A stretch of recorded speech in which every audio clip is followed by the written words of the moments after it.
नमस्कार साथियों, कैसे हैं आप सब लोग। उम्मीद करता हूं आप सब लोग अच्छे होंगे। तो स्वागत है आपका हमारे यूट्यूब चैनल की एक और वीडियो में। आज की वीडियो में हम बात करेंगे उत्तराखंड इतिहास की। देखिए, उत्तराखंड का इतिहास जो हमारी परीक्षाएं हैं बहुत ही महत्वपूर्ण है, क्योंकि यहाँ से हमेशा सवाल आते हैं। और उत्तराखंड का इतिहास हमारी संस्कृति को पहचानने के लिए भी बहुत ही महत्वपूर्ण हो जाता है। ठीक है, तो हम उत्तराखंड का इतिहास आज से चैप्टर वाइज शुरू कर रहे हैं। तो सबसे पहले हमने शुरू किया है चंद वंश। यहाँ से जितने भी राजा आए, महाराजा आए, उनके बारे में हम डिटेल से बात करेंगे। ठीक है, बहुत ही महत्वपूर्ण है उत्तराखंड की दृष्टि से चंद वंश, और यहाँ हम पूरी डिटेल में बात करेंगे ताकि यहाँ से जितने भी क्वेश्चन आए वह आपके यहाँ से सही हो जाए। ठीक है, कोई भी ऐसा क्वेश्चन ना बचे कि जो मैंने पढ़ाया और आए ना। तो सभी क्वेश्चनों को समाहित किया गया है यहाँ पे, और वन लाइनर करके यहाँ पे पीडीएफ में दिया गया है। बाकी जो भी समझाने की चीज़ें हैं वह ज़रूर समझाई जाएंगी।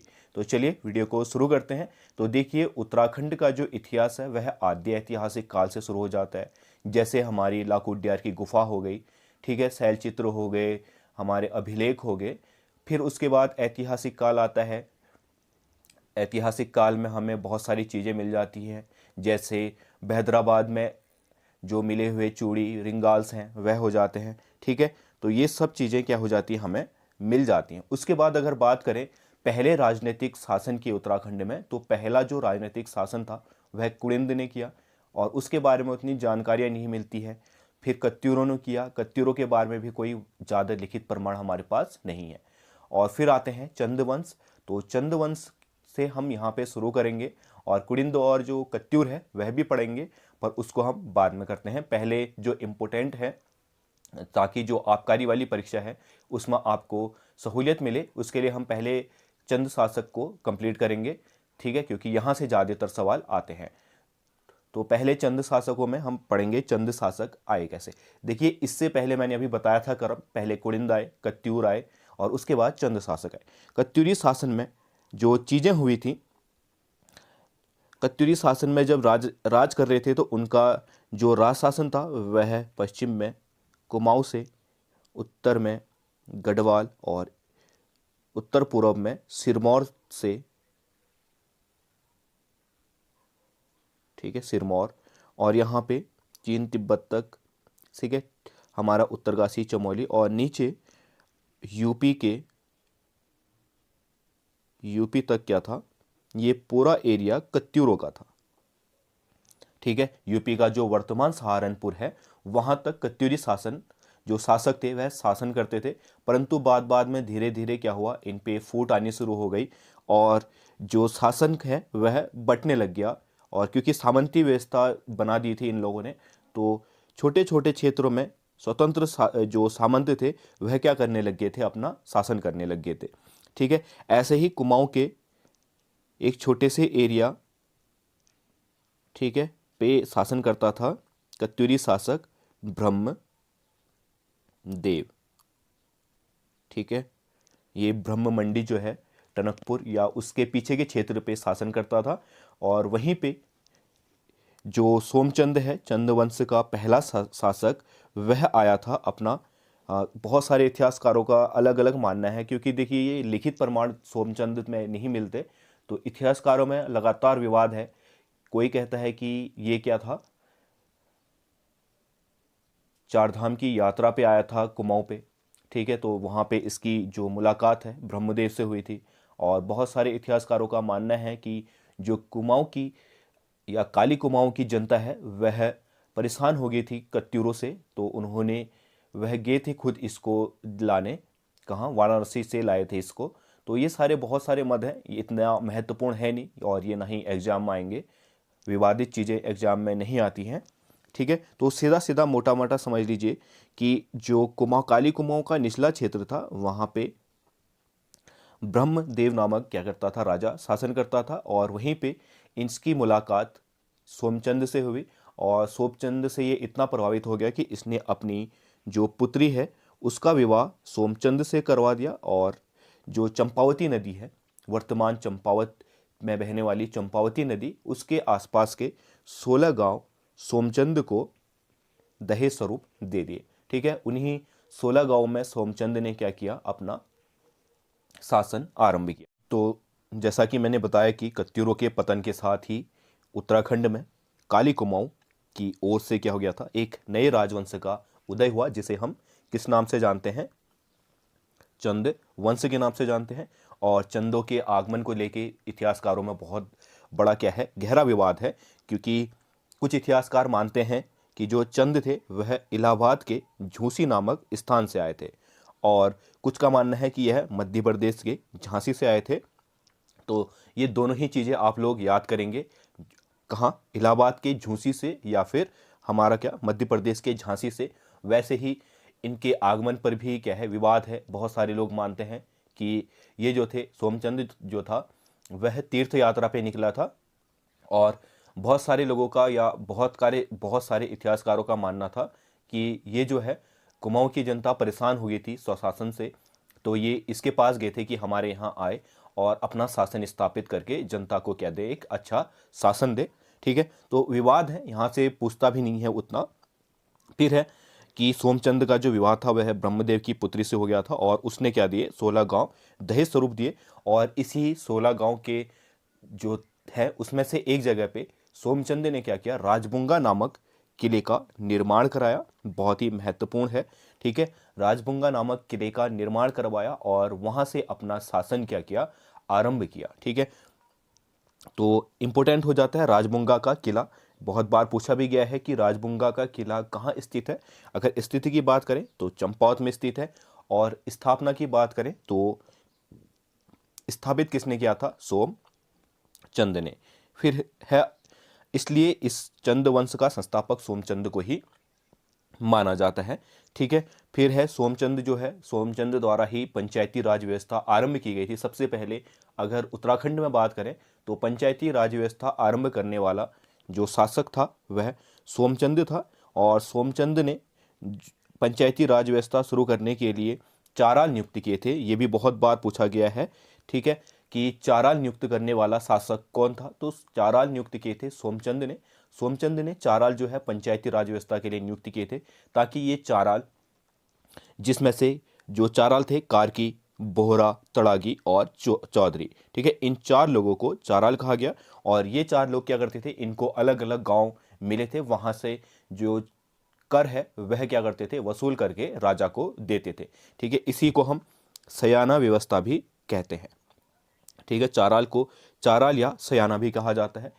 अभी भी बहुत सारे गांवों में एक सयाना व्यवस्था है, बहुत सारे गांवों में एक सयाना को प्रधान कहा जाता है। वही क्या करता है, मालगुजारी करता है या कर वहां से लेता है। तो सोमचंद ने पंचायती राज व्यवस्था के लिए चाराल नियुक्त किए, और उसमें से कार्की, बोहरा, तड़ागी और चौधरी थे। अब ये यहाँ पे भी बहुत महत्वपूर्ण सवाल हो जाता है। कई बार पूछता है कि निम्नलिखित में से कौन चाराल नहीं था या कौन चाराल था। तो ये चारों नाम आपको याद होने चाहिए। और इन चारों का जो मुख्यतः स्थान था, ये लोग आए थे नेपाल से। ठीक है, नेपाल से आए थे, और ये चाराल नियुक्त किए गए थे किसके द्वारा, सोमचंद के द्वारा। परंतु जैसे ही ये लोग नियुक्त हुए और मालगुजारी करने के लिए गांव में जाने लग गए, तो गांव में एक क्षेत्र है चंपावत में, बिसंग। ठीक है, बिसंग में जो है आज भी पूरे लोहाघाट में या चंपावत में बिसंग वालों का दबदबा रहता है। तो बिसंग के फर्त्याल और मेहरधड़, ये क्या थे, बहुत ही महत्वपूर्ण थे उस समय। तो इन्होंने क्या किया था, इन चारों को दबाने का कार्य किया था, जिसके बाद जो सोमचंद है उसने क्या किया था, फर्त्याल और मेहर जाति के लोगों को भी अपनी जो व्यवस्था है उसमें शामिल किया था। ठीक है, उसको हम आगे भी पढ़ेंगे। तो सोमचंद का जो स्थानीय स्वशासन था वह गांव स्वशासन का कर्ता भी माना जाता है। ठीक है, एक तो स्थानीय स्वशासन और ग्राम स्वशासन का कर्ता किसे माना जाता है, सोमचंद को माना जाता है, क्योंकि ग्राम स्तर पे जो स्वशासन है वह शुरू करने वाला सोमचंद पहला शासक था। और स्थानीय लोगों का, जैसे सिंपल सी भाषा में समझिए, सोमचंद कहाँ पे बैठा था, राजबुंगा के किले में। अब मान के चलिए लोहाघाट क्षेत्र है, बिसंग क्षेत्र है, ठीक है, ये चंपावत के आसपास का क्षेत्र है, तामली क्षेत्र मान लो या फिर कोई दूसरा क्षेत्र मान लो। तो ऐसे 5 क्षेत्र हैं। तो सोमचंद डायरेक्ट यहाँ से कर ना लेके यहाँ पे क्या भेजता था, चाराल भेजता था, और या फिर यहाँ का क्या, ठीक है, जैसे एक ग्राम है, यहाँ में एक क्या होगा, सयाना होगा। अब ये सयाना क्या करेगा, इस गांव का जो भी कर है या राजस्व है वह इकट्ठा करके किसको देगा, सोमचंद को देगा या फिर चाराल को देगा। ठीक है, चाराल को देगा। चाराल किसको देगा, सोमचंद को देगा। अब यहाँ पे जो शासन किया किसने किया, गांव के ही एक सयाना ने। तो ये क्या हो जाएगा, स्थानीय स्वशासन, और या फिर इसको हम कह सकते हैं ग्राम स्वशासन आरंभ करने वाला कर्ता कौन था, सोमचंद था। ठीक है, इसके बाद जो सोमचंद था इसने चौथानी ब्राह्मणों की नियुक्ति की। सवाल आता है कि चौथानी ब्राह्मणों की नियुक्ति करने वाला शासक कौन था, तो सोमचंद था। मुख्यतः जो सोमचंद था वह एक मांडलिक राजा था। अब मांडलिक राजा क्या होता है, मांडलिक राजा मतलब कि यह एक स्वतंत्र राजा नहीं था, यह भी जो जनता का कर था वह किसी और राजा को देता था। तो इसका जो राजा था वह था मल्ल शासक जय मल्ल। ठीक है, उस समय डोटी में एक शासन चल रहा था जिसको हम मल्ल शासक के नाम से जानते हैं, मल्ल शासन। और उसका जो शासक था उस समय जयमल्ल, तो यह जयमल्ल को कर देता था कि शासन करने के लिए, ठीक है, चंपावत में या काले कुमाऊं में जो शासन कर रहा था उसका जो ये कर देता था जय मल्ल को। तो ये एक क्या था, एक मांडलिक राजा था, अपने आप में स्वतंत्र ना होके यह किसी के अधीन क्या करता था, शासन करता था। और किसके अधीन था, तो यह जयमल्ल के अधीन था। फिर है सोमचंद के समय से ही उसके शासनकाल में फर्त्याल व मेहर का दबदबा था। मैंने अभी बताया कि जैसे ही जो चाराल हैं वह मालगुजारी करने के लिए बिसंग क्षेत्र में गए, तो बिसंग क्षेत्र में उनका बड़ा एक हड़कंप हो गया। और कहीं पे इतिहासकारों का मानना है कि उन्होंने क्या किए थे, जो जितने भी चाराल हैं उनके सर काट के जो चंपावत है वहाँ का एक चौराहा है उसके पेड़ के नीचे दफना दिए थे। आज उसको बूढ़ा चौड़ के नाम से या बूढ़ा चौराहा के नाम से जाना जाता है। तो ऐसा मानना है बहुत सारे इतिहासकारों का मानना नहीं है। तो उसके बाद जो है राजा समझ गया कि क्या है, अगर यहाँ पे शासन करना है तो फर्त्याल व मेहर या बिसंग क्षेत्र के लोगों को शामिल करना जरूरी है। तो उसके बाद से ही फर्त्याल व मेहर जाति के लोगों का चंद वंश में एक तरीके से आधिपत्य या शुरू हो गया या दबदबा शुरू हो गया था। और उसके बाद ही जो सोमचंद का शासन था वह दो धड़ों में मुख्यतः बढ़ गया था। ठीक है, एक था फर्त्याल धड़, और जिसमें जो राजा था फर्त्याल धड़ का हिस्सा था और राजकुमार जो था मेहर धड़ का हिस्सा था। ठीक है, दोनों जाति अलग अलग होगी और इन्होंने अलग अलग धड़ को अलग अलग एक सौंप दिया था। जैसे राजा फर्त्याल धड़ का और मेहर जो था राजकुमार जो राजा का बच्चा था वह किसके धड़ का था, मेहर धड़ का हो गया था। ठीक है, तो मैंने बताया था कि कोई लिखित प्रमाण नहीं है, इसके कारण जो है इसके संस्थापक या स्थापना पे बहुत सारे विवाद हैं। जैसे बद्रीदत्त पांडे जो मानते हैं इतिहासकार कि चंद वंश की स्थापना 1700 ईस्वी में हुई थी, और एटकिंसन मानते हैं कि 953 ईस्वी में हुई थी। अजय रावत में दिया है 1018 ईस्वी में चंद वंश की स्थापना हुई थी, और श्यामलाल मानते हैं कि 1050 ईस्वी में स्थापना हुई थी। तो सवाल ये इसलिए महत्वपूर्ण है, ये मैंने बाद में भी इसलिए बताया आपको कि ताकि शुरुआत में ही आपको कन्फ्यूजन ना हो जाए। ठीक है, आपको सिर्फ इतना राज याद रखना है कि बद्रीदत्त पांडे के अनुसार कितना है, एटकिंसन के अनुसार कितना है चंद की स्थापना, या अजय रावत के हिसाब से कितना है। क्योंकि कई बार पूछ देता है कि चंद वंश की स्थापना अजय रावत के अनुसार कितनी है, तो ये याद होना है 1018। या फिर पूछ देगा बद्रीदत्त पांडे का कुमाऊं का इतिहास के हिसाब से चंद वंश की स्थापना कब हुई थी, तो वह हुई थी 700 ईस्वी में। ठीक है, फिर एटकिंसन या और वैसे ही इसके संस्थापक को लेके भी है। ठीक है, जैसे एटकिंसन है, बद्रीदत्त पांडे हैं और वाल्टन है, इनके अनुसार जो चंद वंश का संस्थापक है वह सोमचंद है, और फ्रेजर फ्रांसिस के अनुसार जो है चंद वंश का संस्थापक थोहर चंद है। परंतु थोहर चंद क्या है, एक 23वां राजा है चंद वंश का।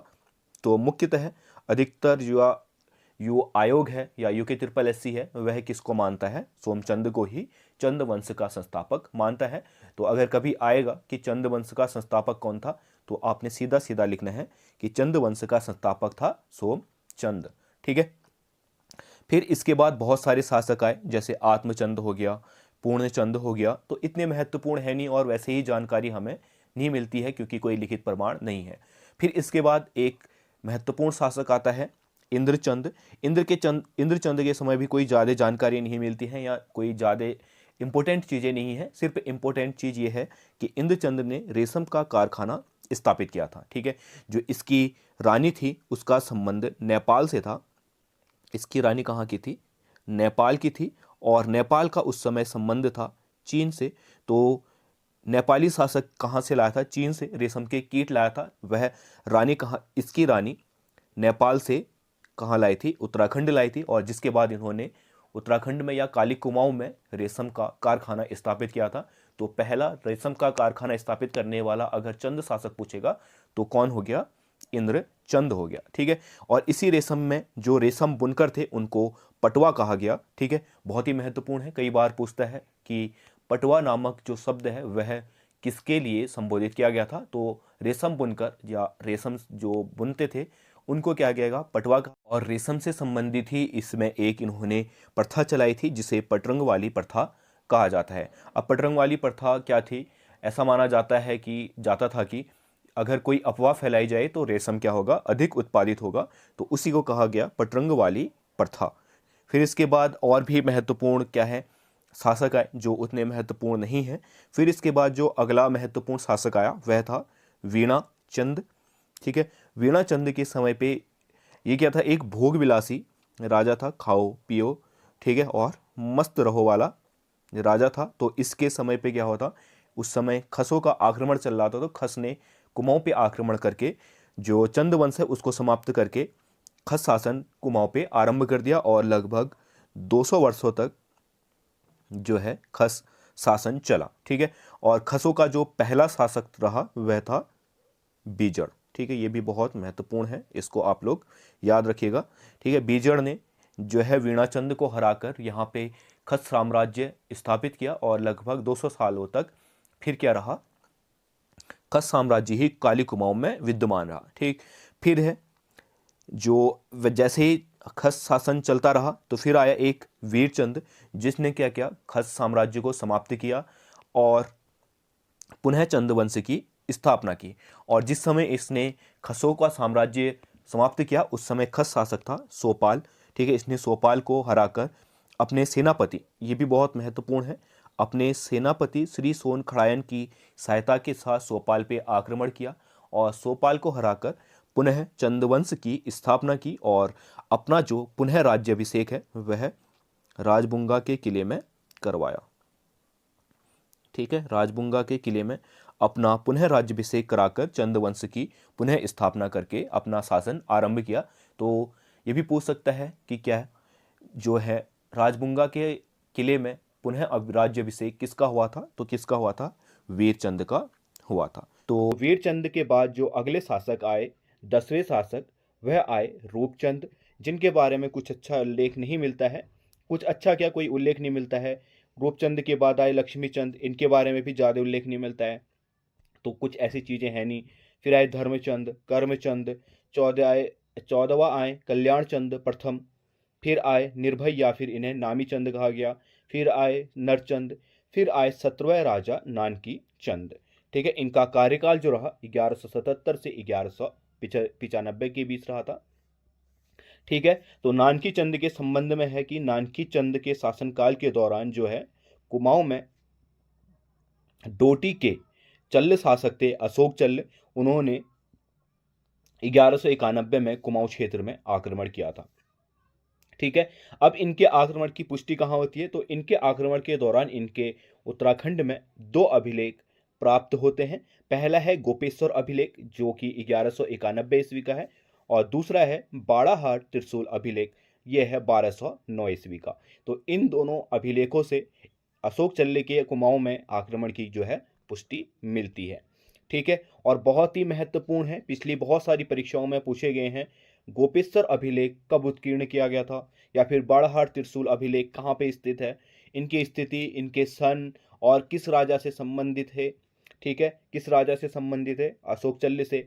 उस समय कुमाऊं का शासक कौन था? तो नानकी चंद था। तो इस तरीके से बहुत इंपॉर्टेंट पॉइंट है ये, इसको आप लोग जरूर नोट कीजिएगा और हर तरीके से इसमें सवाल बनते हैं। फिर नानकी चंद के बाद आए रामचंद, फिर आए 19वें शासक भीष्मचंद, फिर मेघचंद, ध्यानचंद, पर्वतचंद और फिर आए 23वें राजा थोहरचंद। थोहरचंद के बारे में भी ऐसी कुछ विशेष जानकारी प्राप्त नहीं हुई है, ना ही कुछ ऐसा कोई इनका विशेष कार्यकाल रहा है। तो इनके बारे में सिर्फ एक ही इम्पोर्टेंट फैक्ट है कि कुछ इतिहासकार जैसे कि फ्रेजर और हैमिल्टन, इन दोनों के अनुसार चंद वंश का संस्थापक कौन है? थोहर चंद है। ठीक है, बहुत सारे इतिहासकार किसको मानते हैं? मैंने पहले भी बताया था, सोमचंद को। ठीक है, और सोमचंद को ही चंद वंश का संस्थापक माना जाता है, परंतु कुछ इतिहासकार हैं जैसे फ्रेजर हैं एंड हैमिल्टन हैं, इनके अनुसार जो है यहाँ के शासक थे थोहर चंद, इन्होंने ही चंद वंश की स्थापना की थी। फिर है अगला 24वां राजा कल्याण चंद द्वितीय। फिर है अगले राजा त्रिलोक चंद।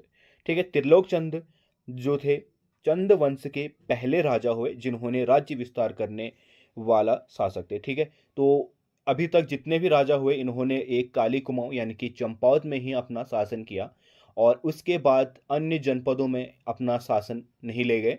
तो त्रिलोक चंद जो थे पहले राजा थे जिन्होंने अपना राज्य का विस्तार आगे को भी किया और अन्य जो क्षेत्र थे उनको जीतने के लिए इन्होंने आक्रमण किया। तो त्रिलोक चंद ने सबसे पहले जो है छकाता परगना पर, नैनीताल पर विजय प्राप्त की। ठीक है, छकाता परगना नैनीताल का क्या है? नाम है। ठीक है, पहले जो थे इसको छकाता परगना कहा जाता। ठीक है, छकाता का मतलब होता है छह खात। ठीक है, छह हो गई संख्या और खात मतलब हो गए तालाब। ठीक है, छह खाता, इसीलिए इसको कहा जाता था छकाता, छह ताल, यानी कि छकाता परगना नैनीताल पर इन्होंने सबसे पहले विजय प्राप्त की। और त्रिलोक चंद ने ही जब नैनीताल में अपना विजय स्थापना की तो भीमताल में एक किले का निर्माण कराया था। तो पूछ सकता है भीमताल में किले का निर्माण किसने करवाया था? तो त्रिलोक चंद ने करवाया था। ठीक है, और इस तरीके से सवाल भी आता है छकाता परगना किसका प्राचीन नाम है? तो यह किसका है? नैनीताल का। और चंद शासक में पहला शासक कौन था जिसने राज्य विस्तार किया? तो वह थे त्रिलोक चंद। फिर इनके बाद आए डमरूचंद, धर्मचंद, अभयचंद। ठीक है, अभयचंद के बारे में प्रमुख ये है कि यह पहला शासक था जिसने अपने अभिलेख जो है उत्कीर्ण करवाए। ठीक है, अभी तक जितनी भी जानकारियां हैं वह तथाकथित हैं, किसी के द्वारा सुनी गई हैं, और परंतु जो अभयचंद है इन्होंने सबसे पहले चंद वंश में अपना जो है कोई भी अभिलेख उत्कीर्ण करवाया। इसके बाद सभी शासकों ने लगभग अपने जो है अभिलेख उत्कीर्ण करवाए जहां से जानकारियां जो है पुख्ता होती हैं।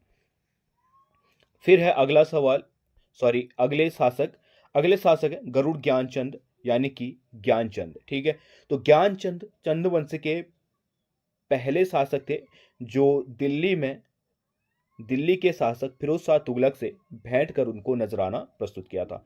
ठीक है, चंद वंश से पहले शासक जो कहाँ गए? दिल्ली गए, और दिल्ली के तत्कालिक शासक फिरोज शाह तुगलक से इन्होंने भेंट की और उनको क्या किया? नजराना प्रस्तुत किया। ठीक है, और इसी के बाद जो बादशाह महमूद तुगलक थे इन्होंने ज्ञानचंद को किसकी उपाधि दी थी? गरुड़ की उपाधि दी थी। इसके बाद इनका जो राज्य चिन्ह है वह गरुड़ हो गया। इससे पहले चंद वंश का राज्य चिन्ह कैसा था? गाय था। जिसके बाद इन्होंने क्या किया? जैसे ही गरुड़ ज्ञानचंद को गरुड़ की उपाधि मिली, इनने अपने राज्य चिन्ह ने भी क्या कर दिया? गरुड़ कर दिया। तो पूछ सकता है कि वह शासक कौन था जिसने अपने राज्य का चिन्ह बदल के गरुड़ कर दिया था? तो वह थे गरुड़ ज्ञानचंद यानी कि ज्ञानचंद। फिर है इन्हीं के पॉइंट हैं, ज्ञानचंद के सेनापति का नाम नीलू कठायत था। बहुत ही इंपॉर्टेंट है, नीलू कठायत के बारे में अक्सर सवाल आते हैं। और नीलू कठायत को इसने कुमाया खिल्लत की उपाधि दी थी। ठीक है, तो सवाल इस तरीके से बन सकते हैं कि कुमैया खिल्लत की उपाधि किसने धारण की थी? तो नीलू कठायत ने। और किसने दी थी? ज्ञानचंद द्वारा दी गई थी अपने सेनापति नीलू कठायत को। सेरा खड़कोट में इनका एक ताम्रपत्र मिलता है। सेरा खड़कोट जो कि पिथौरागढ़ को कहा जाता है, पूरा प्राचीन नाम है पिथौरागढ़ का, कि ताम्रपत्र में इसका विजय बम, जो कि कहाँ का, डोटी का शासक था, के साथ भूमि संकल्प मिलता है। ठीक है, तो सवाल इस तरीके से आते हैं कि सेरा खड़कोट ताम्रपत्र किसके साथ किया गया था, तो ये किया गया था विजय बम के साथ, भूमि संकल्प। और कौन से चंद वंश का शासक कौन था, तो ज्ञानचंद था। ये क्या था, एक भूमि संकल्प था। फिर इस ताम्रपत्र में है जो है सेरा खड़कोट पिथौरागढ़ के ताम्रपत्र में ही ज्ञानचंद के लिए राजाधिराज महाराज का प्रयोग किया गया है। ठीक है, इस तरीके से सवाल आते हैं और पूछे भी जाते हैं, पुराने कुछ पेपरों में पूछा भी गया है। तो ये चीज़ अब बहुत ही इंपॉर्टेंट हो जाती है, इसको आप लोग नोट कीजिएगा। ठीक है, सेरा खड़कोट ताम्रपत्र में ज्ञानचंद के लिए राजा धीराज महाराज का प्रयोग किया गया है। फिर है विजय बम के मझेड़ा ताम्रपत्र में इन्हें राजा विजय ब्रह्मा उल्लेखित किया है। और सबसे इंपॉर्टेंट फैक्ट है ज्ञानचंद के लिए कि ज्ञानचंद चंद वंश का सर्वाधिक अवधि तक शासन करने वाला शासक था। ठीक है, शुरुआत से सोमचंद से लेकर अंतिम शासक तक सबसे ज़्यादा वर्षों तक अगर किसी ने शासन किया है तो वह है ज्ञानचंद, यानी कि गरुड़ ज्ञानचंद। कुल 45 वर्ष की अवधि तक इन्होंने कुमाऊं में शासन किया। ठीक है, तो चंद वंश में सबसे ज़्यादा शासन करने वाले शासक हो गए। अगले शासक हैं हरिचंद, इनके बारे में कुछ खास है नहीं। फिर है उद्यानचंद। तो उद्यानचंद के बारे में जो खास है वह है उद्यानचंद ने 1 साल का कर माफ़ किया था। अपनी जितनी जनता थी, अपना शासनकाल में इन्होंने 1 साल का कर पूरी जनता पे माफ़ किया था। ठीक है, जैसे कि आप सबको पता है पुराने समय पे जनता पर विभिन्न प्रकार के कर लगाए जाते थे और उनसे वह कर वसूला जाता था, परंतु उद्यानचंद ने अपने कार्यकाल के दौरान 1 साल का कर क्या किया, माफ़ किया। तो ये सवाल में इंपॉर्टेंट है, इस तरीके से सवाल आते हैं कि चंद वंश का कौन सा शासक था जिसने अपनी प्रजा के लिए 1 साल का कर माफ़ किया था, तो वह थे उद्यानचंद। ठीक है, उद्यानचंद के बारे में एक प्रमुख चीज़ है, उद्यानचंद ने चंपावत के बालेश्वर मंदिर का निर्माण करवाया था। चंपावत का बालेश्वर मंदिर बहुत ही प्रमुख है और बहुत ही रोचक कहानी भी जुड़ी हुई है यहाँ से, क्योंकि बालेश्वर मंदिर का निर्माण जब उद्यानचंद ने करवाया तो उसके बाद जो यहाँ के मिस्त्री थे तो उनके भी इन्होंने शाहजहाँ की तरह हाथ कटवाने चाहे और हाथ काट भी दिए थे। तो उन्हीं राजमिस्त्री ने अपनी पुत्री के साथ मिलकर एक हथियार नौले का निर्माण कराया था। किसका, चंपावत में ही एक हथियार नौले का निर्माण कराया था। क्योंकि यह एक हाथ से बनाया था इसलिए इसको क्या कहा गया, एक हथियार नौला कहा गया। उसी के समान एक समतुल्य बहुत ही सुंदर कलाकृति बनाएगी, एक सुंदर नौला बनाया गया उत्तरा चंपावत में ही, ताकि क्या हो, वह बालेश्वर मंदिर के समान ही अच्छा लगे। जैसे कि शाहजहां ने किया था ताजमहल के समय, अपने सभी मिस्त्रियों के हाथ काट दिए थे ताकि वह सी कलाकृति दोबारा ना बने, ऐसा ही एक किया था उद्यानचंद ने। परंतु जो वहाँ के राजमिस्त्री थे उन्होंने अपने पुत्र के साथ मिलके चंपावत में ही दूसरी जगह पे सैनिकों से छुप के एक नौले का निर्माण कराया, जिसे बाद में एक हथियार नौला कहा गया। ठीक है, बालेश्वर मंदिर निर्माण में गुजरात के ब्राह्मण कुंज शर्मा तिवारी का बहुत ही महत्वपूर्ण योगदान मिलता है और इनके अभिलेख भी मिलते हैं यहाँ पे कुंज शर्मा तिवारी के नाम से। ठीक है, तो बहुत ही महत्वपूर्ण है बालेश्वर मंदिर के निर्माण में। गुजरात कहाँ के स्थान भी महत्वपूर्ण है, कहाँ के, गुजरात के।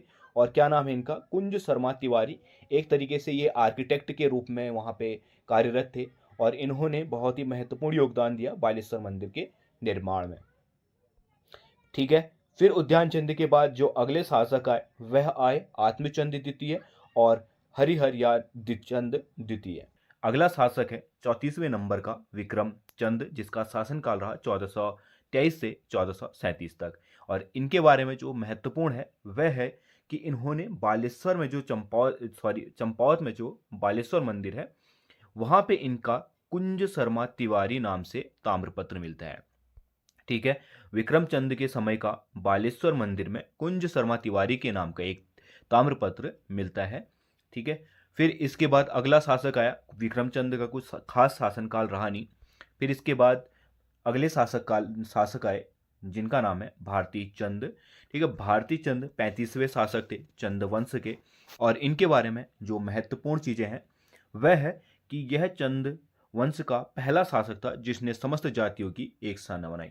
भारती चंद ने क्या किया, जितने भी जाति के लोग थे उस समय कुमाऊं में, उन सब की एक क्या की, सेना तैयार की, और उसको उस समय डोटी में सिरा क्षेत्र से ही, यानी कि पिथौरागढ़ जिसको हम वर्तमान में कहते हैं, पिथौरागढ़ क्षेत्र में ही से बगल में हमारा क्या है, नेपाली क्षेत्र है। ठीक है, और नेपाल जो डोटी शासक थे उनका सोर लगभग का थोड़ा बहुत क्षेत्र, उससे ऊपर का सीरा क्षेत्र जिसको हम वर्तमान में अस्कोट नाम से जानते हैं, तो ये क्षेत्र में डोटी शासक थे।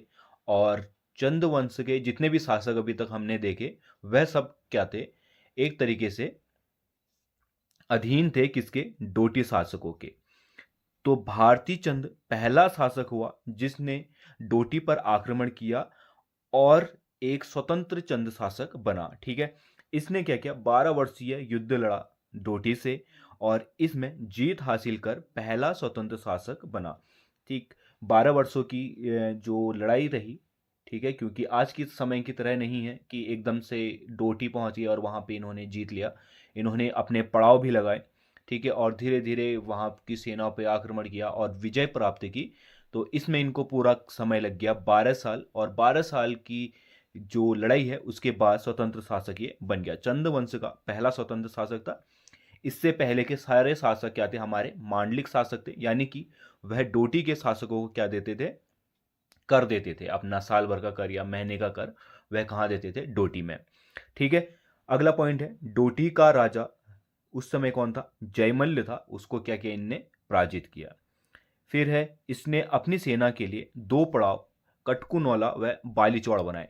ठीक है, जब इनका आक्रमण रहा, 12 वर्षीय युद्ध रहा, तो उसके दौरान इन्होंने अपनी सेना के लिए 2 पड़ाव बनाए, जहां पे पूरे टेंट सिस्टम करके इन्होंने अपनी सेना के लिए विश्राम स्थान बनाए। एक था कटकुनौला और बालीचौड़ दूसरा। बहुत ही महत्वपूर्ण है भारती चंद, क्योंकि यहाँ से बहुत सारे सवाल आते हैं और ये भी आता है, पिछली परीक्षा में आया भी है कि भारती चंद ने कौन से 2 पड़ाव बनाए थे, तो कटकुनौला और बालीचौड़ इनके क्या थे, 2 पड़ाव थे। ठीक है, इसके साथ इसने जो सोर और सीरा क्षेत्र है उसमें भी चंद शासन का क्या किया, प्रभुत्व स्थापित किया, वहां पे चंद वंश को इन्होंने स्थापित किया। ठीक है, भारतीय चंद के ही समय पे कट्टकाली प्रथा शुरू की गई थी, जिससे नायक जाति की उत्पत्ति हुई। बहुत ही महत्वपूर्ण है नायक जाति उत्तराखंड के लिए, क्योंकि बाद में नायक जाति उत्थान के लिए बहुत सारे आंदोलन और बहुत सारी चीज़ें चलाएगी ताकि इस जाति के उत्थान के लिए काम किया जा सके। ठीक है, अब कट्टकाली प्रथा जो थी वह पूछा जाता है किसके समय पे शुरू हुई थी, तो यह हुई थी भारती चंद के समय पे। और अगर बात करें कट्टकाली प्रथा थी क्या, देखिए कट्टकाली प्रथा एक प्रकार से जो थी, 12 वर्ष तक यहाँ के सेनापतियों ने या सैनिकों ने क्या किया, युद्ध लड़ा। उस दौरान वह अपनी फैमिली से दूर थे, अपनी बीवी से दूर थे, तो उनको एक छूट मिल गई कि वह अपने पड़ाव पे या फिर यानी कि अपने युद्ध पे किसी भी स्त्री से विवाह करके, विवाह बिना बिना विवाह के अपने साथ रख सकते हैं। ठीक है, यानी कि पराई स्त्री को अपने साथ वह रख सकते हैं, और उनसे उत्पन्न जो बच्चे हुए या जो पराई औरत से उत्पन्न बच्चे हुए उन्हीं को कहा गया नायक। ठीक है, और इस प्रथा को कहा गया, बिना शादी के स्त्री को रखने को कट्टकाली प्रथा कहा गया। ठीक है, और उन्हीं से उत्पन्न जो बच्चे थे उनको कहा गया नायक।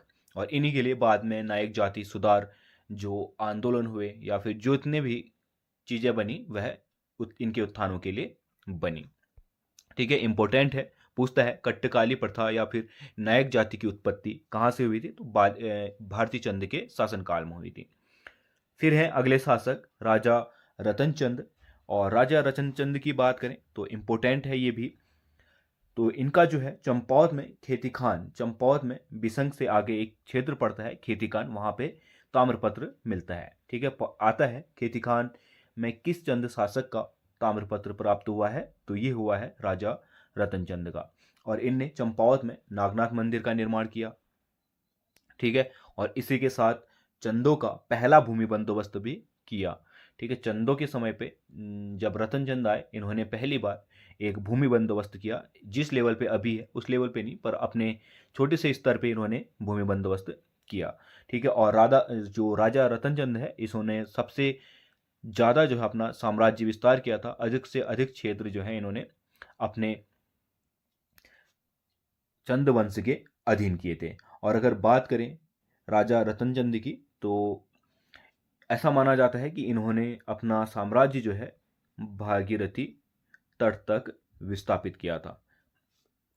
ठीक है, फिर इसके बाद अगला शासक आया कीर्तिचंद। कीर्तिचंद जो थे 1491 में पवार शासक अजयपाल को परास्त कर इन्होंने देवघाट सीमा का निर्धारण किया।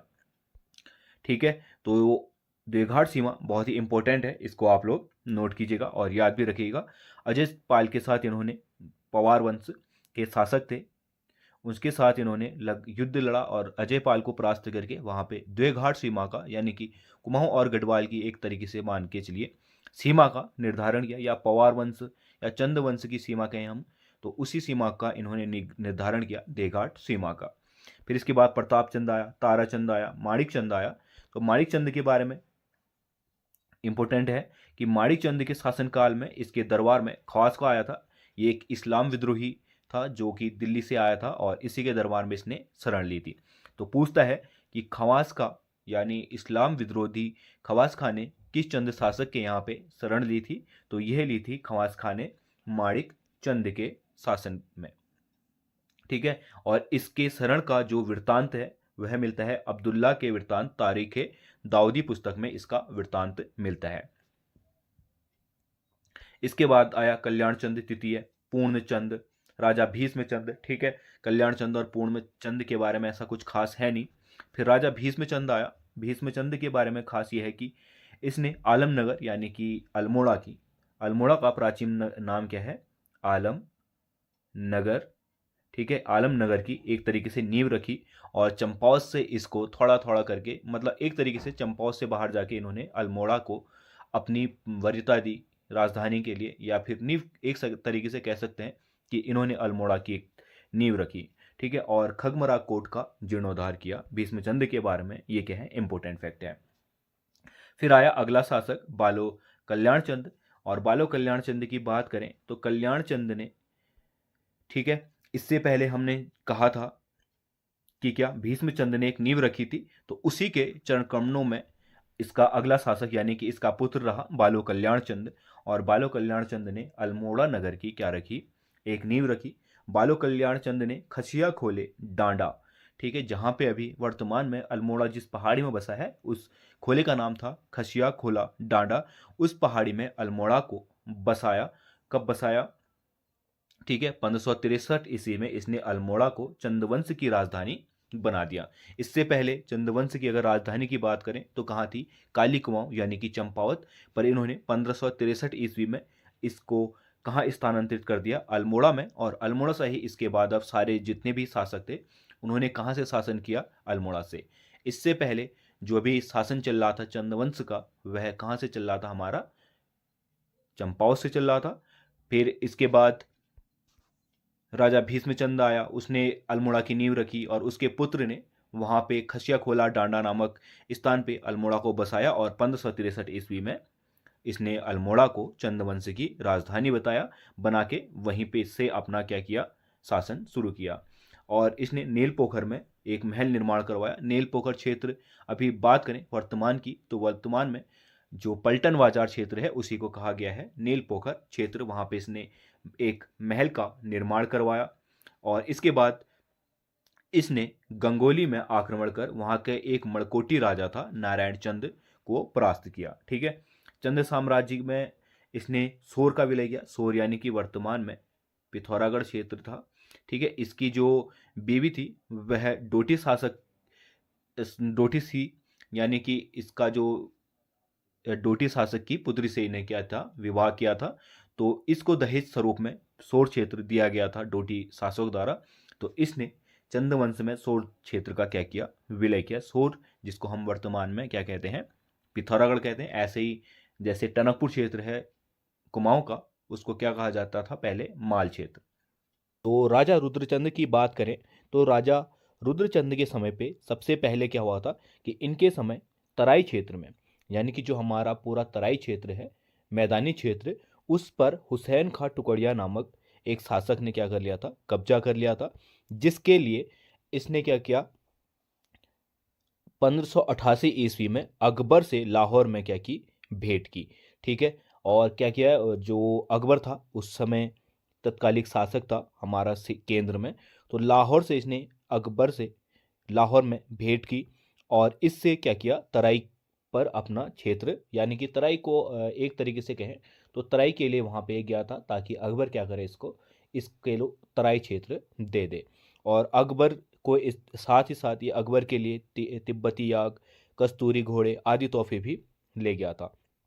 ठीक है, अब जैसे ही यह अकबर के पास गया और इसने कहा कि मुझे तराई क्षेत्र दे दीजिए, तो अकबर ने इसके साथ एक शर्त रखी कि यह क्या करे, अकबर के कहने पर इसने क्या किया, अकबर के साथ नागौर की लड़ाई लड़ी। तो अकबर ने सीधा एक फरमान रखा कि मैं तुम्हें तराई का क्षेत्र जो है हुसैन खां टुकड़िया से वापस दिलवा दूंगा, पर तुम्हें क्या करना पड़ेगा, अपनी सेना के साथ या अपना जो है नागौर की लड़ाई में मेरा साथ देना पड़ेगा। तो इसने अकबर के साथ नागौर की लड़ाई में हिस्सा लिया और जिसके बाद अकबर ने इसे 84 माइल फरगना यानी कि तराई क्षेत्र का क्या दिया, फरमान दे दिया, जिसके बाद वहाँ से हुसैन खान टुकड़िया का कब्जा हट गया और चंदवंश यानी कि रुद्रचंद का वह अब क्षेत्र क्या हो गया, रुद्रचंद के पास आ गया। ठीक है, फिर इसने क्या किया, जो तराई क्षेत्र है उसमें लगातार इससे पहले भी आक्रमण होते आ रहे थे, तो उन आक्रमणों को रोकने के लिए तराई क्षेत्र में ही रुद्रपुर की स्थापना की। ठीक है, तो रुद्रपुर की अगर पूछता है रुद्रपुर की स्थापना किसने की, तो रुद्रचंद्र ने की थी, ताकि वहाँ पे जो तराई क्षेत्र है वहाँ पे इसकी एक सेना जो या टुकड़ी है वह रुद्रपुर में रह के तराई क्षेत्र की रखवाली यानी की देखभाल कर सके। ठीक है, और जो जहांगीर की आत्मकथा है तुजुक ए जहांगीरी, इसमें रुद्रचंद्र और अकबर की भेंट का वर्णन भी मिलता है। कई बार पूछता है सवाल इस तरीके से कि रुद्रचंद्र और अकबर की भेंट का वर्णन कहाँ पे मिलता है, तो जहांगीर की आत्मकथा है तुजुक ए जहांगीर, तो उसमें इन दोनों की भेंट का वर्णन मिलता है। और इसी के बाद इसने 1587 में मुगल अधीनता स्वीकार कर ली थी, यानी कि अब जो चंद वंश था वह किसके अधीन था, मुगलों के अधीन था। इससे पहले किसके अधीन था, डोटी के। फिर कुछ समय जो है चंद वंश स्वतंत्र रहा, फिर उसके बाद रुद्रचंद ने क्या किया, मुगल अधीनता स्वीकार कर ली। ठीक है, फिर इसके बाद नवाब कटघर ने भी अपना तराई क्षेत्र में आक्रमण किया और जिसके बाद इन दोनों के बीच क्या हुआ, एक इक्फा युद्ध लड़ा गया। ठीक है, और यह जब लाहौर गया था तो अकबर के जब समकालीन रहा या अकबर के साथ रहा, तो उसी समय इसकी मुलाकात बीरबल से हुई और बीरबल से ये इतना प्रभावित हुआ कि इसने बीरबल को अपना पुरोहित बना लिया था। ठीक है, तो सवाल आता है इस तरीके से कि बीरबल को अपना पुरोहित बनाने वाला शासक कौन था, तो वह था रुद्रचंद। ठीक है, 1581 में इसने बलभद्र शाह यानी कि गढ़वाल का पवार वंश, ठीक है, पवार वंश के शासक बलभद्र शाह से 1581 में ग्वालदम का युद्ध लड़ा। ठीक है, इसने साथ ही साथ अल्मोड़ा में मल्ला महल का निर्माण करवाया, मल्ला महल बनाया और इसने क्या किया, शिक्षा के क्षेत्र में भी बहुत ही अच्छा कार्य किया। रुद्रचंद ने संस्कृत शिक्षा के लिए बनारस और कश्मीर अपने युवा को, जितने भी अपने शासक अपने क्षेत्र में यानी कि अपने राज क्षेत्र में जितने भी युवा थे उनको संस्कृत की शिक्षा के लिए बनारस और कश्मीर भेजा।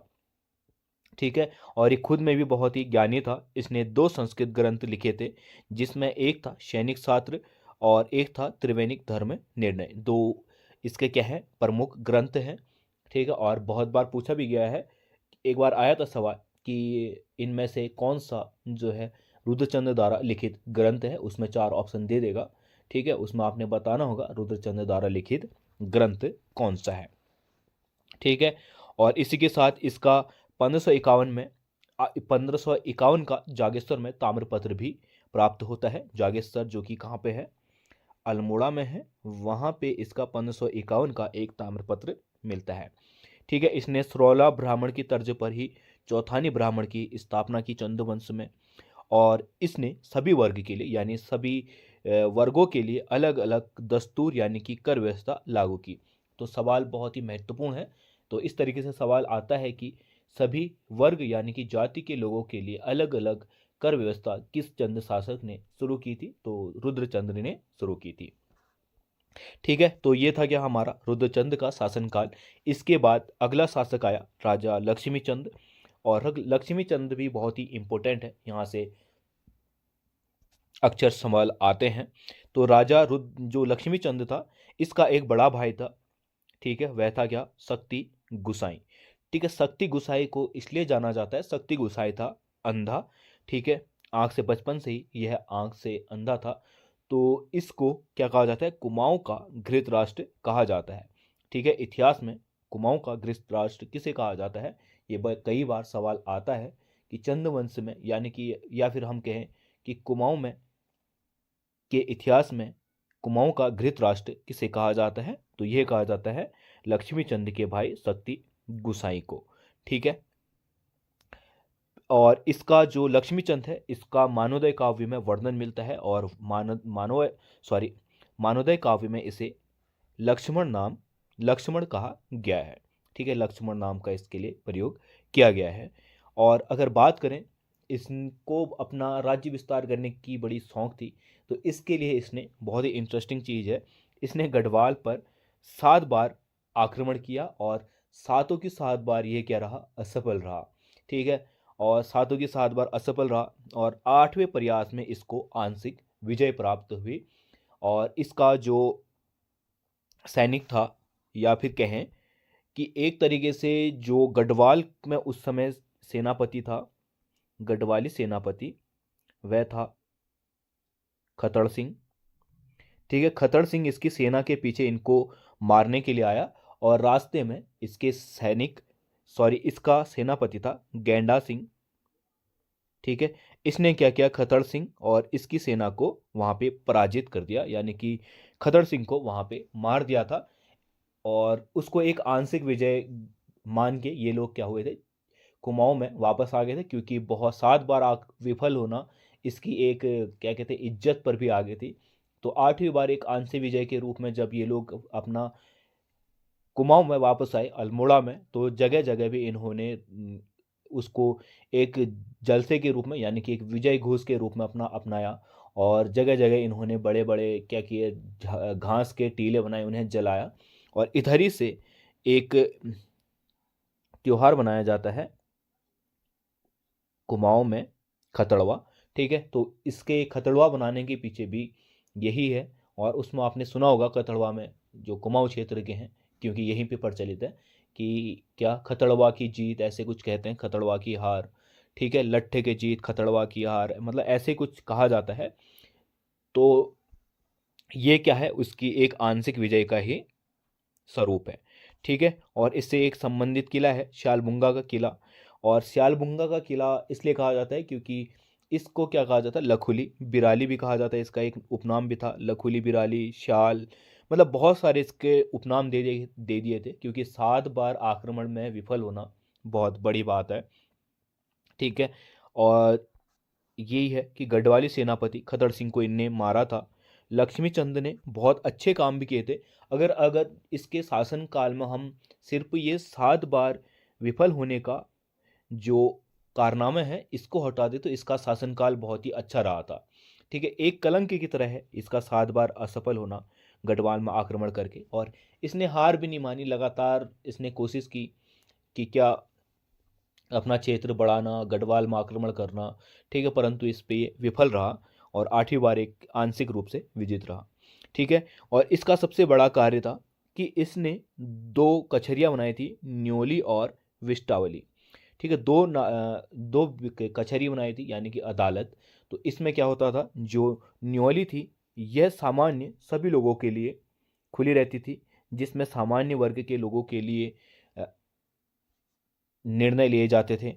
और विष्टावली जो थी वह सिर्फ सैनिकों के लिए, जो भी सैनिकों पे केस होते थे, उनकी अदालत कहाँ पे होती थी? विष्टावली में। और न्योली में सभी सामान्य लोगों की जो भी चीज़ें हैं उनका निर्णय कहाँ लिया जाता था? न्योली में। ठीक है, और मैंने अभी आपको बताया कि इसका उपनाम लखुली बिराली भी था। ठीक, और इसने 1602 में बागनाथ मंदिर, यानी कि बागेश्वर के बागनाथ मंदिर का भी जीर्णोद्धार कराया, और इसने एक बहुत ही महत्वपूर्ण निर्णय लिया कि इसने अपने कार्यकाल में सिपाही भर्ती हेतु परीक्षा शुरू की, जिसमें परीक्षा के तहत सिपाहियों को भर्ती किया जाता था। ठीक है। और इसने जो अपना राज्य था उसको 3 प्रकार में बांटा था। जो कार्य प्रणाली थी, या अपनी फौज को कहें तो सबसे ऊपर क्या होता था, सरदार, फिर फौजदार, नेगी, इन 3 क्षेत्रों में अपनी राज्य को बांटा था। ठीक है। इसके बाद इसने नरसिंहबाड़ी और लक्ष्मेश्वर बगीचे का निर्माण करवाया। ठीक, नरसिंहबाड़ी। और तत्कालिक मुगल शासक इसने जहांगीर से भी मुलाकात की और उसे नजराना भेंट किया, जिसका वर्णन हमें तुजुक ए जहांगीरी में मिलता है। ठीक है, ये लक्ष्मी चंद का कार्यकाल था। इसके बाद अगला शासक आया दिलीप चंद। ठीक है, दिलीप चंद के बारे में कुछ खास ऐसा है नहीं। दिलीप चंद के बाद अगला शासक आया विजय चंद। और विजय चंद की बात करें तो विजय चंद के शासनकाल में बहुत सारे षड्यंत्र, या फिर कहें चंद वंश की नींव थोड़ा हिल गई थी, क्योंकि यहाँ से जो चंद वंश है इसमें घुसपैठ और आंतरिक षड्यंत्र हम लोग देखेंगे। अभी तक ऊपर तक आपने राजाओं का अच्छे से शासन देखा, उसके बाद जो अगला शासक आया उसने शासन किया, परंतु अब यहाँ से बाहर के लोगों की जो दखल अंदाजी थी वह ज़्यादा हो गई थी। ठीक है, इसके काल में जो इसकी वास्तविक शक्ति थी वह सकराम कार्ति, पीरू गोसाई और विनायक भट्ट के हाथों में चली गई थी। ठीक है, जो शासन था, शासन में तो बैठा क्या था, विजय चंद था, परंतु जो असली शासन चला रहे थे वह सकराम कार्की, पीर गोसाई और विनायक भट्ट चला रहे थे। ठीक है, जिसके बाद क्या हुआ, इसके चाचा नीलू गोसाई की इनने आंख निकलवा दी थी। इन तीनों के ही कहने पर इसने अपने चाचा नीला गोसाई की आंख निकलवा दी, और इन्हीं आंतरिक षड्यंत्रों के कारण इसकी भी हत्या हो गई। ठीक, ऐसा इतिहास में है कि इसको खाने में जहर देके इसको मार डाला। और जो सकराम कार की पीरू गोसाई हैं, इनके साथ ही जो विजय चंद की बीबी है, इनके साथ मिली हुई थी, और इनके जारा ही आंतरिक षड्यंत्र करके विजय चंद को मार दिया गया। ठीक है, और इसने अपने कार्यकाल में सिर्फ एक ही काम किया था, इसने अल्मोड़ा मल्ला महल के दरवाजों का निर्माण, मल्ला महल का नहीं, मल्ला महल के दरवाजों का निर्माण करवाया था। ठीक है, और ज़्यादा इसका चला नहीं कार्यकाल, क्योंकि दूसरों के हाथ की कठपुतली था, कुछ अपने निर्णय नहीं थे इसके, और कार्यकाल इतना अच्छा भी नहीं था। और जैसे ही ये चीज़ें समझता वैसे ही इसको भी रास्ते से हटा लिया गया था। ठीक है, तो इसके बाद जो अगला शासक बना वह बना हमारा तिरमल चंद। और तिरमल चंद जब विजय चंद था तो इसने यहाँ के हाल देख लिए थे। तो तिरमल चंद जैसे ही गद्दी पर बैठा, इसने सकराम कार्की और विनायक भट्ट को मरवा दिया। और इसके पीरू गोसाई के साथ थोड़े संबंध थे, तो पीरू गोसाई को इसने मारा नहीं, बल्कि उसका क्या कर दिया, देश निकाला कर दिया। ठीक है, और तिरमल चंद ने नए रसोई नियम बनाए। मैंने बताया था अभी आपको ऊपर कि विजय चंद की जो हत्या हुई थी खाने में जहर डाल के हुई थी, तो इसने अपना जो रसोई था उसको पूरा चेंज किया, नए रसोई नियम बनाए, और एक रसोई दरोगा भी रखा। ठीक है, इसका रसोई दरोगा था कर्ण कठायत, जो क्या करता था, जितने भी रसोई में इसकी खान पान बनेगा उसकी देख रेख करना, और उसको राजा तक एक चेकिंग की प्रोसेसिंग से उसको राजा तक पहुंचाना। ठीक है, और इसका सबसे महत्वपूर्ण निर्णय था, इसने राज चेलियाँ जो काम करती थी राज दरबार में, ठीक है, उनके हेतु नियम बनाए, राज चेलियों हेतु, क्योंकि इससे पहले जितने भी षड्यंत्र थे, ताकि कोई जितनी भी राज चेलियाँ हैं या जो राज दरबारी हैं वह आगे इसकी हत्या न कर ले, इनके लिए भी नियम बनाए। ठीक है, तिरमल चंद ने अपने शासनकाल में पवार शासक श्याम शाह से मदद ली थी। ठीक है, और इसकी जो जागेश्वर है, अल्मोड़ा के जागेश्वर में इसकी मूर्ति मिलती है। ठीक है, और ये 2 चंद शासकों की मूर्ति मिलती है, एक दीपचंद और दूसरा है हमारा तिरमल चंद। ठीक है, इन दोनों की ही जागेश्वर में मूर्ति अभी भी विद्यमान है। आप लोग अब कभी जाएंगे जागेश्वर धाम तो आप वहाँ पे इन दोनों की मूर्ति देख सकते हैं। ठीक है, और इसने महिपति शाह से 1665 में कोसी का युद्ध लड़ा। ठीक, फिर अगला शासक रहा हमारा बाज बहादुर चंद। तो देखिए, बाज बहादुर चंद जो था वह 50वां शासक था, और इसके शासनकाल की बात करें तो 1638 से 1678 तक इसका शासनकाल रहा। ठीक है, बाज बहादुर चंद का जो मूल नाम था वह था बाजा। ठीक है, इसका मूल नाम क्या था? बाजा था, और बाजा चंद इसका क्या था? मूल नाम था। ठीक है, जब यह राजा बना तो इसके समय पे क्या हुआ, तराई के क्षेत्र में, यानी कि हमारा माल भाबर का जो क्षेत्र था, तराई क्षेत्र, उस क्षेत्र में कटेहर राजपूतों ने क्या कर लिया, अधिकार कर लिया। और जिसके बाद इसने क्या किया, पुनः तराई पर प्राप्ति के लिए, इससे पहले भी हमने देखा था कि चंद शासक कोई भी दिक्कत होती थी तराई क्षेत्र में तो कहाँ जाते थे, हमारा दिल्ली पे। तो इसने भी वही किया। ये भी कहाँ गया, हमारा मुगल प्रशासन में गया। और इसने किससे भेंट की? शाहजहां से भेंट की। तो बहुत ही इंपॉर्टेंट है, इस तरीके से सवाल आते हैं कि किस चंद शासक ने शाहजहां से भेंट की थी। तो शाहजहां से भेंट करने वाला जो चंद शासक था वह था हमारा बाज बहादुर चंद। ठीक है, इसने शाहजहां से भेंट की, और शाहजहां ने इसकी मदद के बदले एक शर्त रखी थी कि वह क्या करेगा, इसकी गढ़वाल में जो आक्रमण कर रहा था उस पे ये क्या करे, इसकी सहायता करें। तो शाहजहां की इसने 1654 में गढ़वाल युद्ध में मदद की। ठीक है, गढ़वाल जो आप, जब हम गढ़वाल पढ़ेंगे तो गढ़वाल में देखेंगे कि शाहजहां ने आखिरकार क्यों गढ़वाल पे आक्रमण किया था और किसके शासन काल में किया था। ठीक है, उस चीज को हम कहाँ पे पढ़ेंगे, गढ़वाल में। अभी हम गढ़वाल को यहाँ पे मिक्स नहीं करते हैं ताकि आपको कंफ्यूजन ना हो। ठीक है, आप सिर्फ इतना समझ लीजिए कि इसने शाहजहां से भेंट की, और शाहजहां के कहने पर इसने 1654 में गढ़वाल युद्ध में हिस्सा लिया। ठीक है, हालांकि ये पराजित रहे, शाहजहां पराजित रहा, वहां की जो रानी थी उस समय की, उसको यह पराजित नहीं कर पाए।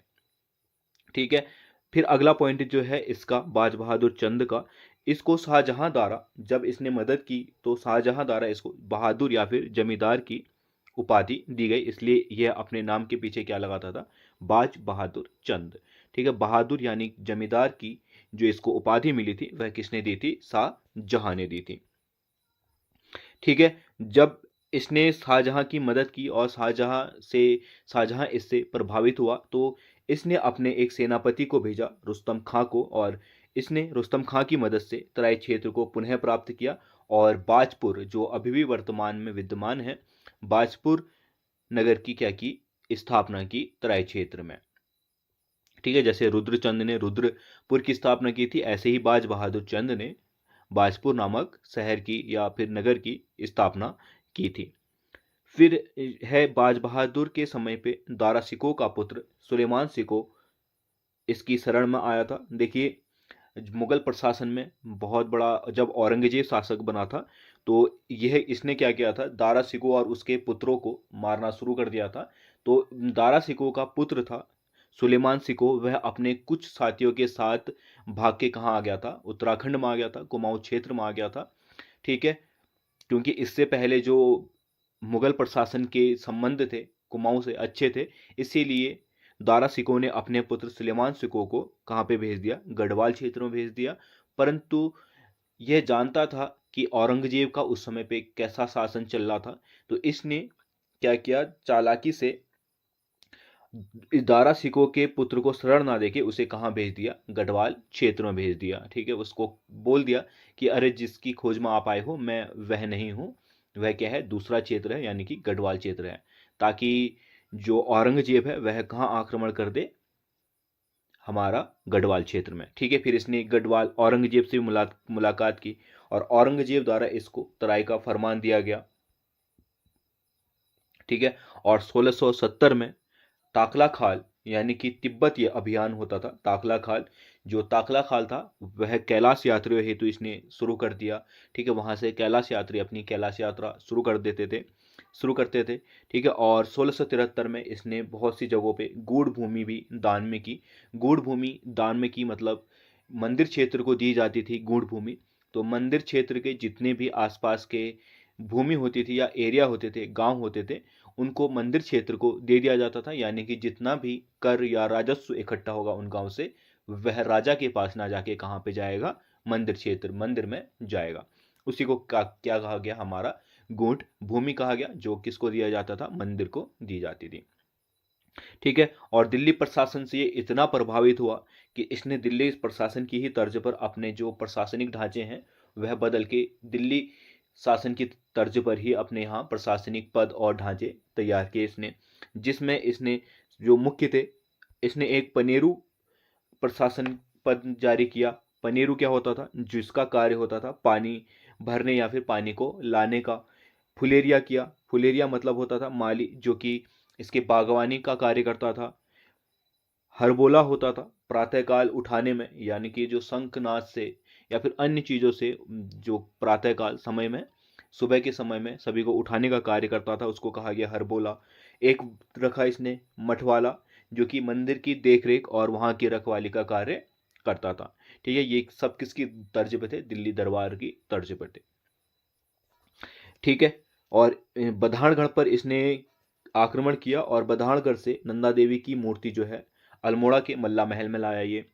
ठीक है, और यह स्वयं को भगवान नारायण का स्वरूप मानता था। बहुत ही इंपॉर्टेंट है।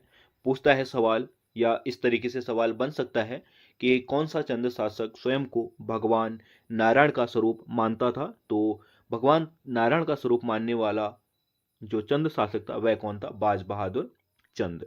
ठीक है, और बाज बहादुर के चंद के समय में ही इसका बेटा जो था उद्योग चंद, इसने बगावत कर दी और इसने चालाकी से उसको समझाकर गंगोली यानी कि पिथौरागढ़ क्षेत्र में भेज दिया और उससे बोला कि तू अब गंगोली क्षेत्र का राजा हो है और वहां अपना क्षेत्र तू वहीं का देख। ठीक है, तो यानी कि इसको एक तरीके से समझा बुझा के इसने साइड कर दिया और गंगोली में भेज दिया। ठीक, फिर इसके ये तो थी इसके आक्रमण की और अन्य चीज़ें। अगर बात करें इसके निर्माण क्षेत्र की, ठीक है, तो इसने बागेश्वर में पिन्नाथ मंदिर, भीमताल में भीमेश्वर मंदिर का निर्माण कराया। साथ ही जो अल्मोड़ा में कटारमल सूर्य मंदिर है उसका जीर्णोद्धार करवाया। और थल में, थल जो कि पिथौरागढ़ में स्थित है, वहाँ पे एकहतिया देवाल का निर्माण करवाया। बहुत ही इंपॉर्टेंट है, बार बार जो पिछली परीक्षाएं हैं बहुत सारी उनमें पूछा गया है कि एकहतिया देवाल कहाँ पे स्थित है, तो ये कहाँ स्थित है? थल पिथौरागढ़ में। ठीक है, और किसने निर्माण करवाया इसका? बाज बहादुर चंद ने करवाया। और किसकी तर्ज पर है? यहाँ से तीन तरीके से सवाल बनते हैं।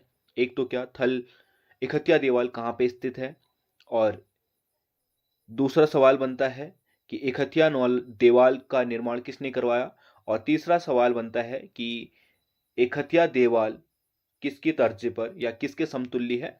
तो यह है एलोरा के कैलाश मंदिर के समतुल्य है।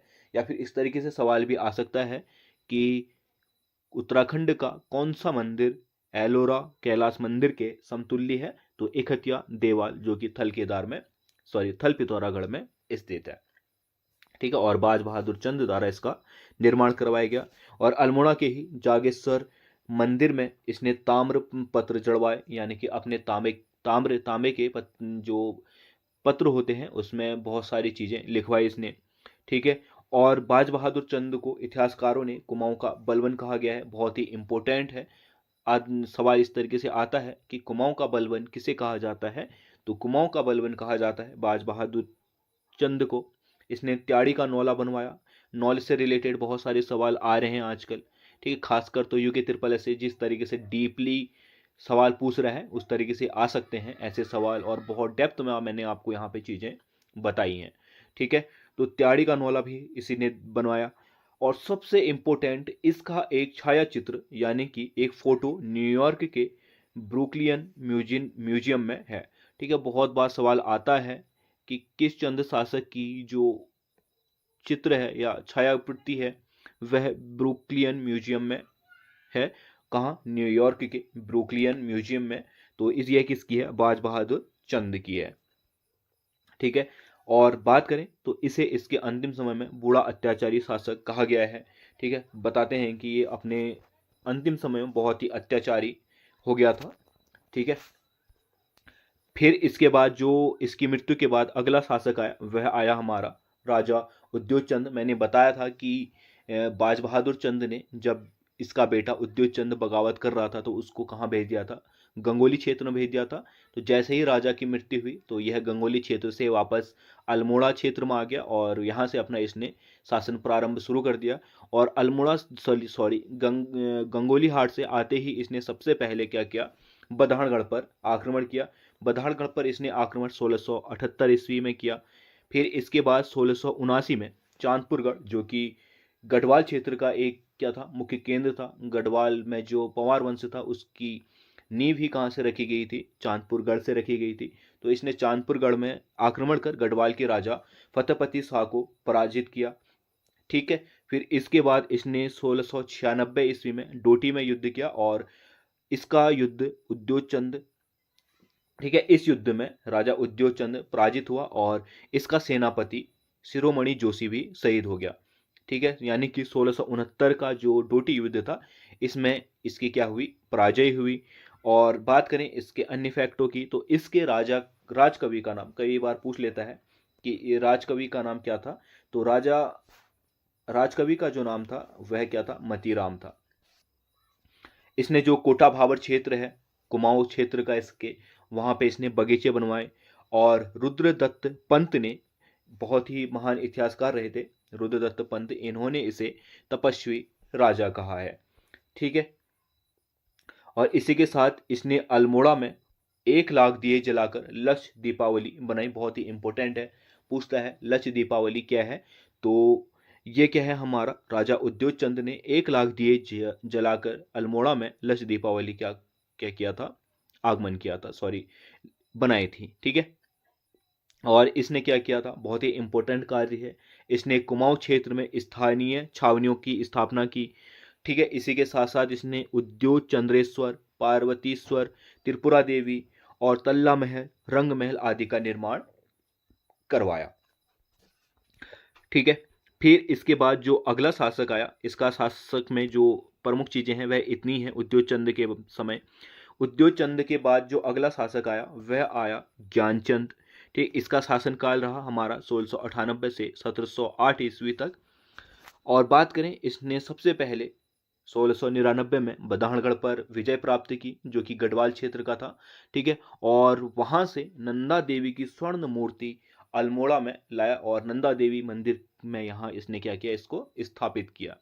ठीक है, तो बहुत इंपॉर्टेंट सवाल है, बहुत बार पूछा गया है कि गढ़वाल से नंदा देवी की स्वर्ण मूर्ति कौन सा शासक लाया था।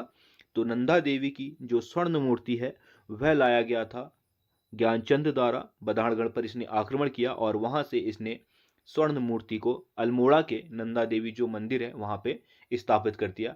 हालांकि अभी बात करें अल्मोड़ा के नंदा देवी मंदिर की तो वहां पे स्वर्ण मूर्ति नहीं है, शायद बाद में अंग्रेजों द्वारा या किसी के द्वारा भी, ऐसा कुछ प्रमाणित तो नहीं है, परंतु हम कह सकते हैं कि उसके बाद गोरखा आए, गोरखा के बाद अंग्रेज आए, तो किसी ना किसी ने ही भी वह स्वर्ण मूर्ति बदल दी वहां पे, ऐसा कह सकते हैं, पर कुछ प्रमाणित नहीं है। परंतु इतना प्रमाणित है कि इसने क्या किया था, नंदा देवी की स्वर्ण मूर्ति स्थापित की थी अल्मोड़ा में। ठीक है, और कहां से लाया था, ये बदाणगढ़ से लाया था। फिर बात करें अगला पॉइंट की तो इसका दुधोली युद्ध हुआ था 1703 में फतेह शाह के साथ। 1704 में इसने डोटीपल असफल अभियान किया। ठीक है, जहां पे इसको पराजित मिली 1704 में।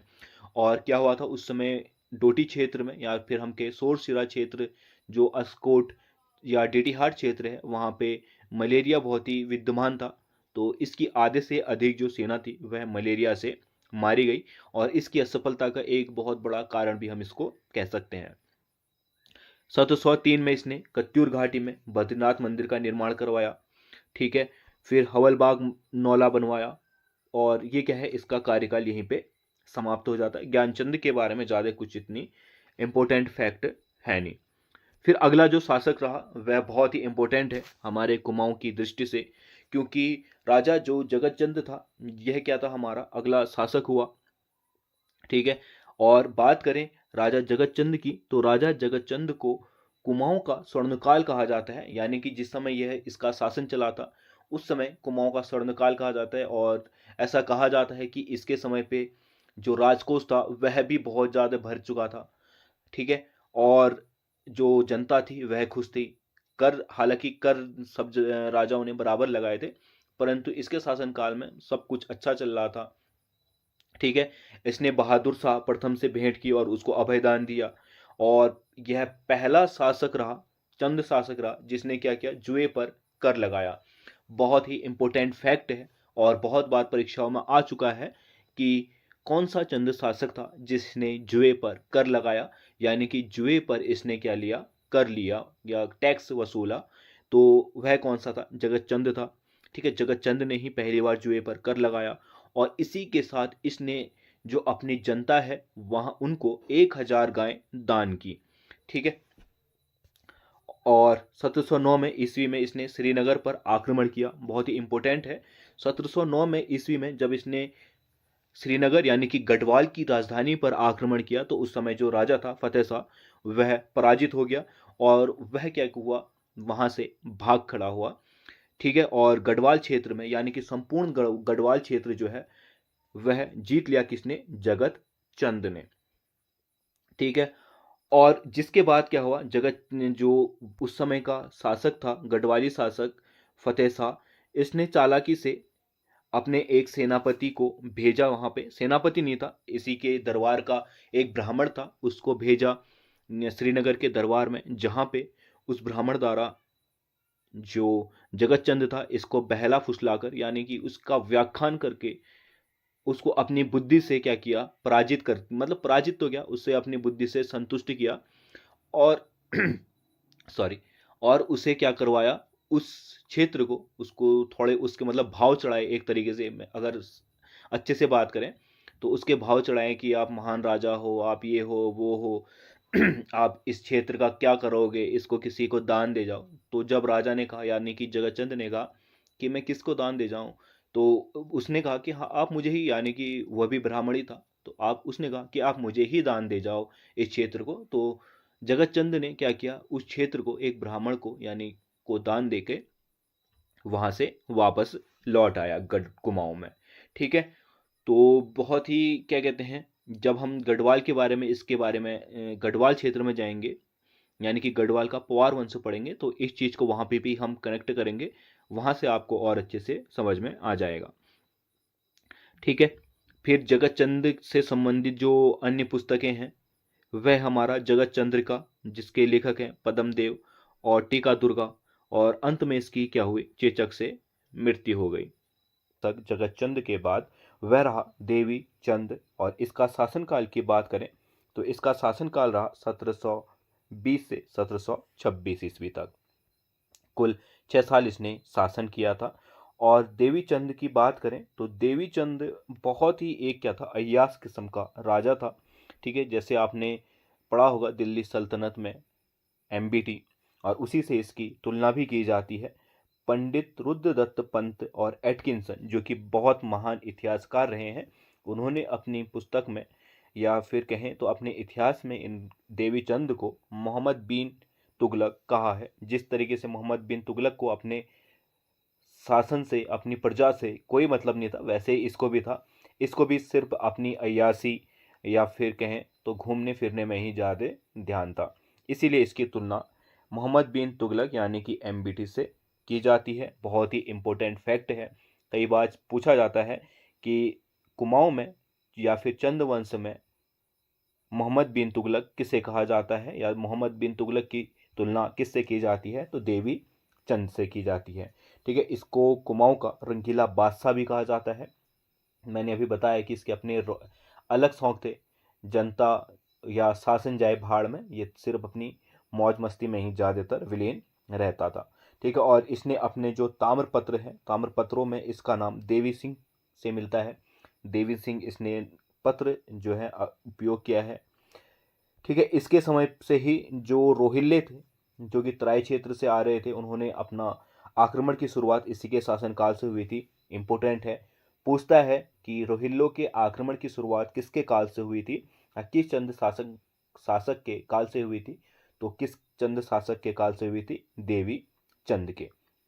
ठीक है, फिर देवी चंद ने रणचूला कोट जो कि 1723 में हुआ था, युद्ध लड़ा प्रदीप शाह के समय, प्रदीप शाह के साथ, तत्कालीन गढ़वाल के पवार वंश के शासक थे, जिसमें इसको क्या मिली, पराजय मिली।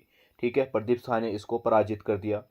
फिर इसने क्या किया, अपने जो शासनकाल है इसमें 2 सलाहकार रखे इसने अपने लिए। ठीक है, मानिकमल गैंडा और पूरनमल गैंडा। पूरनमल गैंडा जो था मानिकमल गैंडा का ही पुत्र था, और यहीं से ही जैसे इसने अपने ये दोनों सलाहकार रखे, यहाँ से एक तरीके से मान ले कि चंद वंश का जो है पतन आरंभ हो गया था, क्योंकि इन दोनों ने यहाँ से अपनी गेंडागर्दी, कहते हैं कि गेंडागर्दी हुई थी चंद शासन में, तो इन्होंने ही अपनी गेंडागर्दी शुरू की थी। इन्होंने देवी चंद को अपने हाथ की कठपुतली बना दिया, ठीक है, यानी कि अपने इशारों पे नचाना शुरू कर दिया। जो देवी चंद था वह सिर्फ नाम का राजा था, बाकी पीछे से सिंहासन या फिर बागडोर कौन संभाल रहा था, मानिकमल और उसका पुत्र पुरनमल गेंडा, ठीक है। इन दोनों ने इससे क्या करवाया, धुआंधार अंधाधुंध जो है दान करवाया कि तुम इसको दान करो, उसको दान करो, ठीक है। अधिकतर इन्होंने अपने ही लोगों को दान करवाया ताकि इनके पास पैसा आ सके। जब हमारे बात करें इससे पहले के शासक की, ठीक है, जगत चंद की, तो जगत चंद के समय पे ऐसा कहा जाता है कि मैंने बताया था जगत चंद का शासनकाल क्या था, स्वर्ण स्वर्ण शासनकाल था कुमाऊं में चंदवंश का। तो उस समय कहा जाता है कि 3.5 करोड़ रुपए चंदवंश के राजकोष में था, ठीक है, 3.5 करोड़। अभी के दृष्टिकोण से देखें तो 3.5 करोड़ एक नॉर्मल, ज़्यादा कम भी नहीं, ज़्यादा भी नहीं लगती है ये रकम, परंतु उस समय के शासनकाल के हिसाब से समझिए, ठीक है, आज से बहुत सालों पहले की बात है। तब उस समय पे 3.5 करोड़ यानी कि बहुत बड़ी बात है कि उस समय चंद्रवंश पे 3.5 करोड़ रुपए थे। परंतु जैसे ही मानिकमल गेंडा और पुरनमल गेंडा आए, इन्होंने धन अंधाधुंध दान करवाया और अंत में जाके इनके पास जो है राजकोष पूरा खाली हो गया। जब तक राजकोष खाली नहीं हुआ तब तक इन्होंने अंधाधुंध दान ही करवाया, ठीक है। इनके कहने पर इसने 2 यज्ञ किए। पूछता है कौन कौन से यज्ञ किए, ठीक है, एक किया लक्ष होम और एक किया कोटि होम। और इन दोनों ही यज्ञों के बाद इसने सभी ब्राह्मण को 8-8 असरफियां दान की, 8-8 सोने की असरफियां प्रत्येक ब्राह्मण को इसने क्या की, दान की। सिर्फ किसके कहने पर, इन दोनों के कहने पर, ठीक है। फिर जैसे ही मानिकमल गेंडा और पुरनमल गेंडा को थोड़ा बहुत क्या लगा कि चलो अब इसको रास्ते से हटा लेते हैं, थोड़ी दिक्कत कर रहा है, तो इन दोनों ने क्या किया, मानिकमल गेंडा और पूरनमल गेंडा ने, ठीक है, और एक रणजीत पतोलिया था इन्हीं का साथी, इन्होंने देवी चंद की हत्या कर दी, ठीक है। देवी चंद की जैसे इन्होंने हत्या कर दी, तब अगला शासक जो बना वह बना हमारा राजा अजीत चंद, ठीक है। किसके बाद, देवी चंद के बाद। तो राजा अजीत चंद जो था, क्योंकि देवी चंद का कोई पुत्र नहीं था, तो राजा अजीत चंद को इन्होंने अगला शासक बनाया, क्योंकि ये खुद शासक नहीं बन सकते थे, क्योंकि जनता सिर्फ चंदवंश को ही अपना राजा मानती थी। अगर ये लोग बैठते तो जनता द्वारा पक्का क्या होना था, विरोध होना था, और इन्होंने ऐसे ही व्यक्ति को बैठाना था जो जिसको ये क्या कर सके, अपने हाथों से नचा सके, ठीक है। तो जैसे ही अजीत चंद बैठा, अजीत चंद आखिरकार था कौन, यह ज्ञानचंद की जो पुत्री थी जिसका रोहिलखंड में विवाह हुआ था नरपत सिंह से, तो उन्हीं के पुत्र अजीत सिंह को इन्होंने गद्दी पर बैठाया अजीत चंद के नाम से, ठीक है। इसको किसने, पूरनमल गेंडा ने अब गद्दी पर बैठाया था। मैंने बताया मानिकमल गेंडा का जो पुत्र था पूरनमल गेंडा, उसने इसको क्या किया, गद्दी पर बैठाया।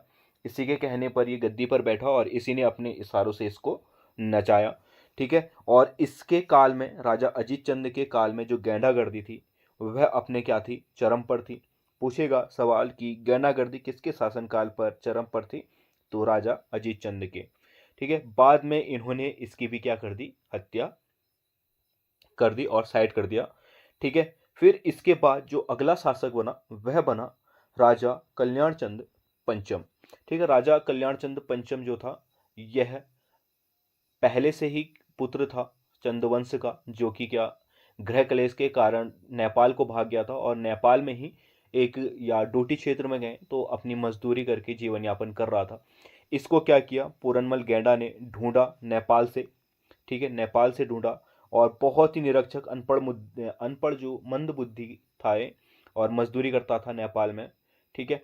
और इसको पूरनमल गेंडा ने नेपाल से लाया और इसको कुमाऊं में चंद वंश का शासक बना दिया। परंतु जैसे यह आया तो इसको जनता से या खबरी से अपने राजपाट की जानकारी मिली और इसको पता चला कि गेंडा जो लोग हैं ये क्या कर रहे हैं, अपनी ज़्यादा हस्तक्षेप कर रहे हैं। तो इसने मानिकमल गेंडा, पूरनमल गेंडा व उसके साथियों को मरवा दिया ताकि वह क्या करें, आसानी से अपना शासन चला सके। ठीक है, और इसी के साथ साथ इसने एक और आदेश दे दिया अपनी जनता में कि जितने भी चंद वंश के हैं उन सबको मार दिया जाए। बहुत ही अजीब ये क्या था, इसका आदेश था। और इस आदेश के पीछे इसका सिर्फ औचित्य यही था कि कल के दिन कोई चंद वंश का राजा या फिर पुत्र आके इसको गद्दी से ना हटाए और ये अपना शासन अच्छे से करे। ठीक है, इसी के लिए इसने क्या किया, सभी चंदों को मरवाने का या चंद वंश को मरवाने का आदेश दे दिया। ठीक है, और इसने बीजाड़ के एक लक्ष्मीपति जोशी थे के पुत्र शिवदत्त या शिवदेव जोशी, कई जगह पे इनका नाम शिवदत्त जोशी से भी उल्लेखित है, तो उनको क्या किया, अपना सेनापति व दीवान नियुक्त किया। और इसके बाद हम जो शिवदत्त जोशी हैं इनका भी बहुत बड़ा रोल देखेंगे चंद वंश में। ठीक है, और आगे की राजनीति में इनका बहुत बड़ा योगदान रहा कुमाऊं में। ठीक, तो इसके समय पे 1743 से 1744 के बीच रोहिल्लों ने आक्रमण कर दिया जिसका नेतृत्व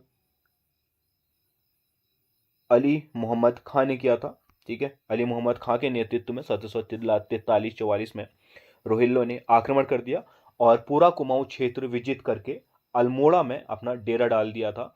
और अल्मोड़ा में लगभग 7 माह तक इन्होंने क्या किया, अपना अधिकार किया वहां पे।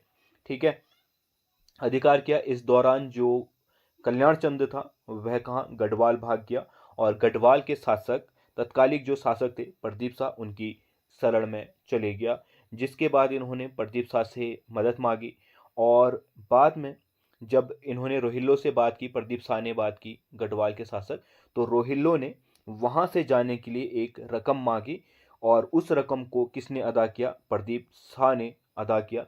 मैंने इससे पहले बताया था जगत चंद के शासनकाल में बहुत राजकोष था, परंतु उसके बाद देवीचंद या गेंडागर्दी जो शुरू हुई थी उन्होंने पूरा राजकोष खाली कर दिया था। तो 3 लाख, मात्र 3.5 करोड़ से इनके पास 3 लाख रुपए देने के लिए राजकोष नहीं था रोहिल्लो को। तो वह पैसा किसने दिया था, प्रदीप शाह ने इसकी मदद की और रोहिल्लो को 3 लाख रुपए देके वहां से खाली करवाया और जो अल्मोड़ा क्षेत्र है उसको पुनः किसको सौंप दिया, कल्याण चंद को सौंप दिया। ठीक है, इसके बाद 1745 में रोहिल्लो ने नजीब खां के नेतृत्व में पुनः आक्रमण किया और उन्होंने सोचा कि चलो पुनः जाते हैं और पुनः पैसा लेके आ जाते हैं। परंतु क्या हुआ, इस बार जो शिवदेव जोशी था, ठीक है, इसने इसको विफल कर दिया क्योंकि रोहिल्लो का आक्रमण का भी बहुत बड़ा फायदा था। इससे पहले जब इन्होंने आक्रमण किया था, एक तो इन्होंने पूरा कुमाऊं क्षेत्र लूटपाट की। ठीक है, 7 माह तक इन्होंने जो सभी जनता है उसको लूटा और उसके बाद 3 लाख रुपए अलग से ले गए यहाँ से। तो फायदा था, इसलिए इन्होंने 1745 में नजीब खां के नेतृत्व में पुनः आक्रमण किया। परंतु इस बार शिवदेव जोशी ने या शिवदत्त जोशी ने इसको विफल कर दिया। ठीक है, फिर कहते हैं इस राजा कल्याण चंद के बारे में एक बड़ी फेमस चीज़ है। ऐसा कहा जाता है कि इसने क्या किया था, अपने शासनकाल में सभी लोगों की आंखें निकलवा दी थी और 7 बड़े लोहे के बर्तन इसने क्या कर दिए थे, भर दिए थे उन आंखों से। ऐसा कहा जाता है, अब ये बात कितनी सच है ये मैं नहीं कह सकता, परंतु ऐसा कहा जाता है, इतिहास में वर्णित है कि इसने 7 लोहे के बर्तन जो हैं आंखों से भर दिए थे। इसलिए ये अपने अंतिम समय में क्या हो गया था, अंधा हो गया था। और जैसे ही यह अंधा हुआ था, यानी इसकी आंख फूट गई थी, तो जैसे ये अंधा हुआ तो इसने अपने पुत्र को, क्योंकि जैसा बाप वैसा बेटा, इसका बेटा भी मंदबुद्धि था दीपचंद, इसको शिवदेव जोशी को सौंप दिया और उसको इसका संरक्षण नियुक्त किया। तो अगला जो शासक बनेगा वह कौन बनेगा, हमारा दीप चंद बनेगा, जो किसका पुत्र है, कल्याण चंद्र का पुत्र है। ठीक है, फिर इसके बाद अगला शासक बना कल्याण चंद। मैंने बताया था कि इसका संरक्षण कौन था, शिवदेव जोशी था। ठीक है, इसके समय पे शिवदेव जोशी के पुत्र हर्षदेव जोशी का अल्मोड़ा आगमन हुआ था। ठीक है, अब आगे की जो राजनीति देखेंगे हम, वह हर्षदेव जोशी की ही देखेंगे, इसका ही बहुत बड़ा रोल देखेंगे गोरखों को लाने में, कुमाऊं में गढ़वाल शासक लाने में, सब जगह इसी का बड़ा रोल होगा। ठीक है, तो शिवदेव जोशी के पुत्र हर्षदेव जोशी का अल्मोड़ा में आगमन हुआ और इसी के समय पानीपत का तीसरा युद्ध हुआ। कई बार सवाल आता है कि किस चंद शासक के समय पानीपत का तीसरा युद्ध हुआ था, तो दीपचंद के समय हुआ था। इसने अपने सेनापति हरिराम के नेतृत्व में पानीपत के युद्ध में अपनी सेना भेजी थी। ठीक है, फ्रांसिस हैमिल्टन ने अपनी पुस्तक, बहुत महान इतिहासकार रहे हैं फ्रांसिस हैमिल्टन, और इन्होंने अपनी जो बहुत ही प्रमुख पुस्तक है किंगडम ऑफ नेपाल में इसे गूंगा शासक कहा है। ठीक है, इन्होंने वर्णित किया है और इसको किस नाम से वर्णित किया है? गूंगा शासक के नाम से। फिर 1764 में शिवदेव जोशी की मृत्यु के बाद रानी सिंगार मंजरी का दखलंदाज बढ़ गया। इसी की पत्नी थी दीपचंद की पत्नी सिंगार मंजरी, इसका दखल बढ़ गया और इसने क्या किया, जो हर्षदेव जोशी है उसको अपना सेनापति ना नियुक्त करके अपने ही भाई कहें या फिर इसी के साथ दहेज में आया था ये मोहन सिंह रौतेला, इसको अपना सेनापति नियुक्त किया। ठीक है, और जैसे ही इसको नियुक्त किया तो जितने भी जोशी लोग थे उन्होंने अपना क्या किया, इस्तीफा दे दिया। जैसे हर्षदेव जोशी है, क्योंकि अगला सेनापति बनने का हकदार कौन था? हर्षदेव जोशी था। तो इन लोगों ने क्या किया, वहां से अपना इस्तीफा दे दिया और जोशियों के जाने के बाद जो असली सर्वे सर्वा था या राजा था वह कौन हो गया? अब मोहन चंद हो गया। और इसने क्या किया, जैसे ये सर्वे सर्वा हुआ, जोशी लोग चले गए, हर्षदेव जोशी चले गया वहां से, तो इसने क्या किया, जो दीपचंद है उसको जेल में डाल दिया और इसको सीराकोट, यानी कि वर्तमान में बात करें अस्कोट, जो सीरा क्षेत्र है पिथौरागढ़ से ऊपर का अस्कोट क्षेत्र, वहां पे एक सीराकोट के किले में इसको तड़प तड़प कर इसकी क्या हो गई, मृत्यु हो गई। किसकी? दीपचंद की। तो अब स्वाभाविक है अगला शासक कौन बनेगा? मोहन चंद बनेगा। ठीक है, हर्षदेव जोशी को इसने क्या किया, कारागार में डाल दिया। और जैसे ये शासक बना, इसने हर्षदेव जोशी को, क्योंकि इसे पता था कि हर्षदेव जोशी कहीं ना कहीं से कुछ ना कुछ कर देगा, तो इसने इसको कहाँ पे, कारागार में डाल दिया और उम्र कैद की इसको सजा दे दी। परंतु जब हर्षदेव जोशी जेल में था तो इसने 2 पत्र लिखे अपनी रक्षा के लिए, या फिर कहें तो इसने आमंत्रित किया गढ़वाल को। 2 पत्र लिखे, एक गढ़ नरेश को लिखा और एक डोटी नरेश को लिखा, और दोनों ही पत्रों में इसने वर्णित किया कि कुमाऊं में जो है चंद वंश डगमगा गया है, यहाँ की सत्ता में राजा नहीं है, और क्या कहते हैं, मोहनचंद जो कि चंद वंश का नहीं है वह इस सत्ता को संभाल रहा है, तो आप लोग यहाँ पे आके चंद वंश की बागडोर संभाले। ठीक है, तो ये चाहता था कि जब ये इन लोगों को बुलाएगा तो इसको बहुत इंपॉर्टेंट रोल मिलेगा, पुनः कि पहले की भांति इसको सेनापति बनाया जाएगा। तो इसलिए इसने दोनों जगह ही अपने पत्र भेज दिए ताकि कहीं ना कहीं से इसको मदद मिल जाएगी। ठीक है, और गुप्त पत्र भेजे इसने। ठीक है, मोहनचंद फिर जब इसने गढ़वाल पे भेजे तो गढ़वाल से तुरंत आक्रमण हो गया था। तो मोहनचंद ने 1789 में गढ़नरेश ललित शाह से बगाली पोखर का युद्ध लड़ा, जिसमें ललित शाह विजित हुआ। ठीक है, और गढ़वाल से यहाँ पे आक्रमण हुआ कुमाऊं में, और बगवाली पोखर का युद्ध कहा जाता है उसे 1789 में, और इसमें ललित शाह विजित हुआ। और ललित शाह जैसे ही कुमाऊं का राजा बना तो वह स्वयं राजा ना बन के उसने अपने पुत्र प्रद्युमन शाह को, दीपचंद का दत्तक पुत्र, क्योंकि मैंने बताया आपको कि अगर चंद वंश से बाहर का कोई शासक बनता तो वहां पे क्या होता, जो जनता है उसका बहुत बड़ा विद्रोह हो जाता। इसलिए इसने क्या किया, अपने बेटे प्रद्युमन शाह को इसके दत्तक पुत्र के रूप में गद्दी पर बैठा दिया, और इसने फिर प्रद्युमन चंद के नाम से क्या किया, अपना राजपाट शुरू किया। ठीक है, और जो मोहनचंद था यह भागकर रामपुर के नवाब के फैजुल्ला, ये ठा नहीं, ये फैजुल्ला है, फैजुल्ला खां की शरण। जो मोहनचंद था उसके बाद अगला शासक आया हमारा प्रद्युमन चंद और प्रद्युमन, यानी कि प्रद्युमन शाह। मैंने बताया था आपको पिछली वीडियो में कि प्रद्युम्न शाह कौन था, ललित शाह का पुत्र था। ललित शाह ने जब आक्रमण किया कुमाऊं पे, इसको विजित किया, तो अपने पुत्र को दीपचंद के दत्तक पुत्र के रूप में यहाँ पे शासन के लिए छोड़ गया था। और जाते समय उसकी, ललित शाह की रास्ते में ही मृत्यु हो गई थी। तो उसके जो पुत्र थे उसकी दो रानियां थी, एक थी कांगड़ा की यानी कि हिमाचल प्रदेश, और एक थी नेपाल, और इससे इसको 4 पुत्र हुए थे, जिसमें से ये चाहता था कि ये चारों पुत्रों के लिए क्षेत्र जीते और वहाँ पे क्या हो, उन चारों अपने बच्चों को यानी अपने लड़कों को राजा बना दे। तो उसने शुरुआत यहीं से की थी। उसने कहा अपना कुमाऊं पे शासन करने के लिए प्रद्युम्न शाह को चुना और अपना चले गया, परंतु रास्ते में उसकी मृत्यु हो गई। तो इसी के कारण गढ़वाल में भी थोड़ा बहुत मतभेद हो गया। वहाँ पे जो आंतरिक षड्यंत्र थे उन्होंने सिखा के, जो वहाँ पे था कीर्ति शाह, प्रद्युम्न चंद यानी कि प्रद्युम्न शाह का भाई था कीर्ति शाह, उसके साथ गढ़वाल नरेश अपने भाई के साथ इसके संबंध बिगड़ने लगे। ठीक है, उसके जो राज दरबार था उसमें कुछ ऐसे लोग थे जिन्होंने उसको भड़का दिया था कि वह तेरे पिताजी हैं और तुझे ही कुमाऊं मिलना चाहिए, यह पूरा ही क्षेत्र तेरा होना चाहिए।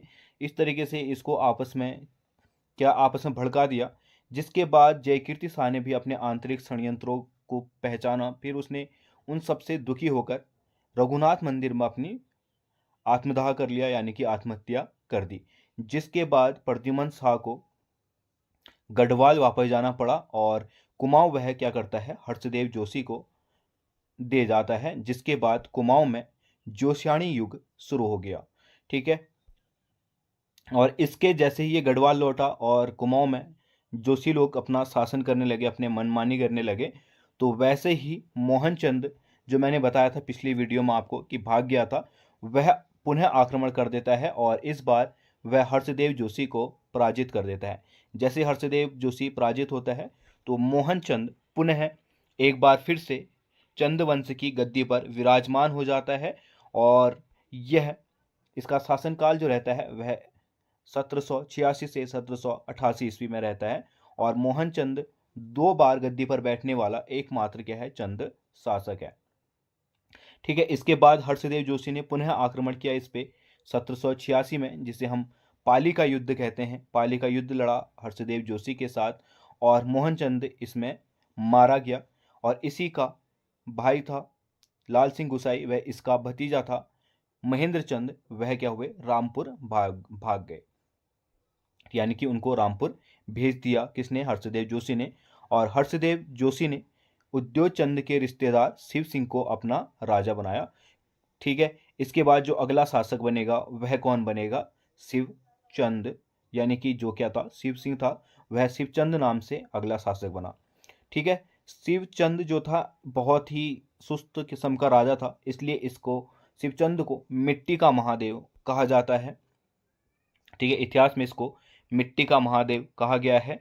और पूछेगा इस तरीके से सवाल आ सकते हैं कि इतिहास में किस चंद शासक को मिट्टी का महादेव कहा गया है, तो वह कहा गया है शिवचंद को।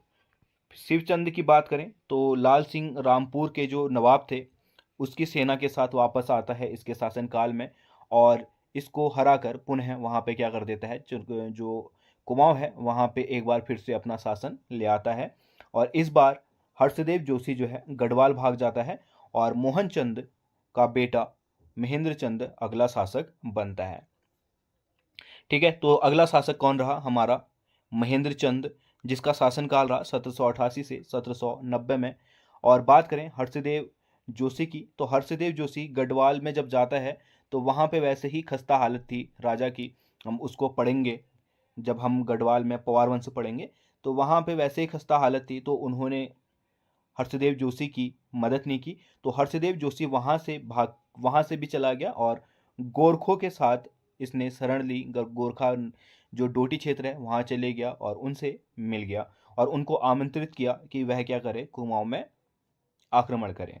ठीक है, तो 1790 में जो नेपाल नरेश थे रणबहादुर शाह ने कुमाऊं पर आक्रमण कर दिया और जिसे हम क्या कहते हैं, हवल युद्ध यानी कि हवलबाग का युद्ध कहते हैं।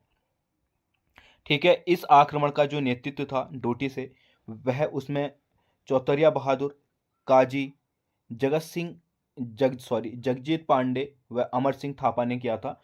और इसमें गोरखाओं की विजय हुई। महेंद्र चंद जो था अंतिम शासक, वह पराजित हुआ। और यहाँ पर फिर इसके बाद गोरखों ने क्या कर दिया, विजय प्राप्त कर अपना शासन शुरू कर दिया। और इसी के साथ जो चंद वंश था, इसका क्या हो गया, पतन हो गया। इसके बाद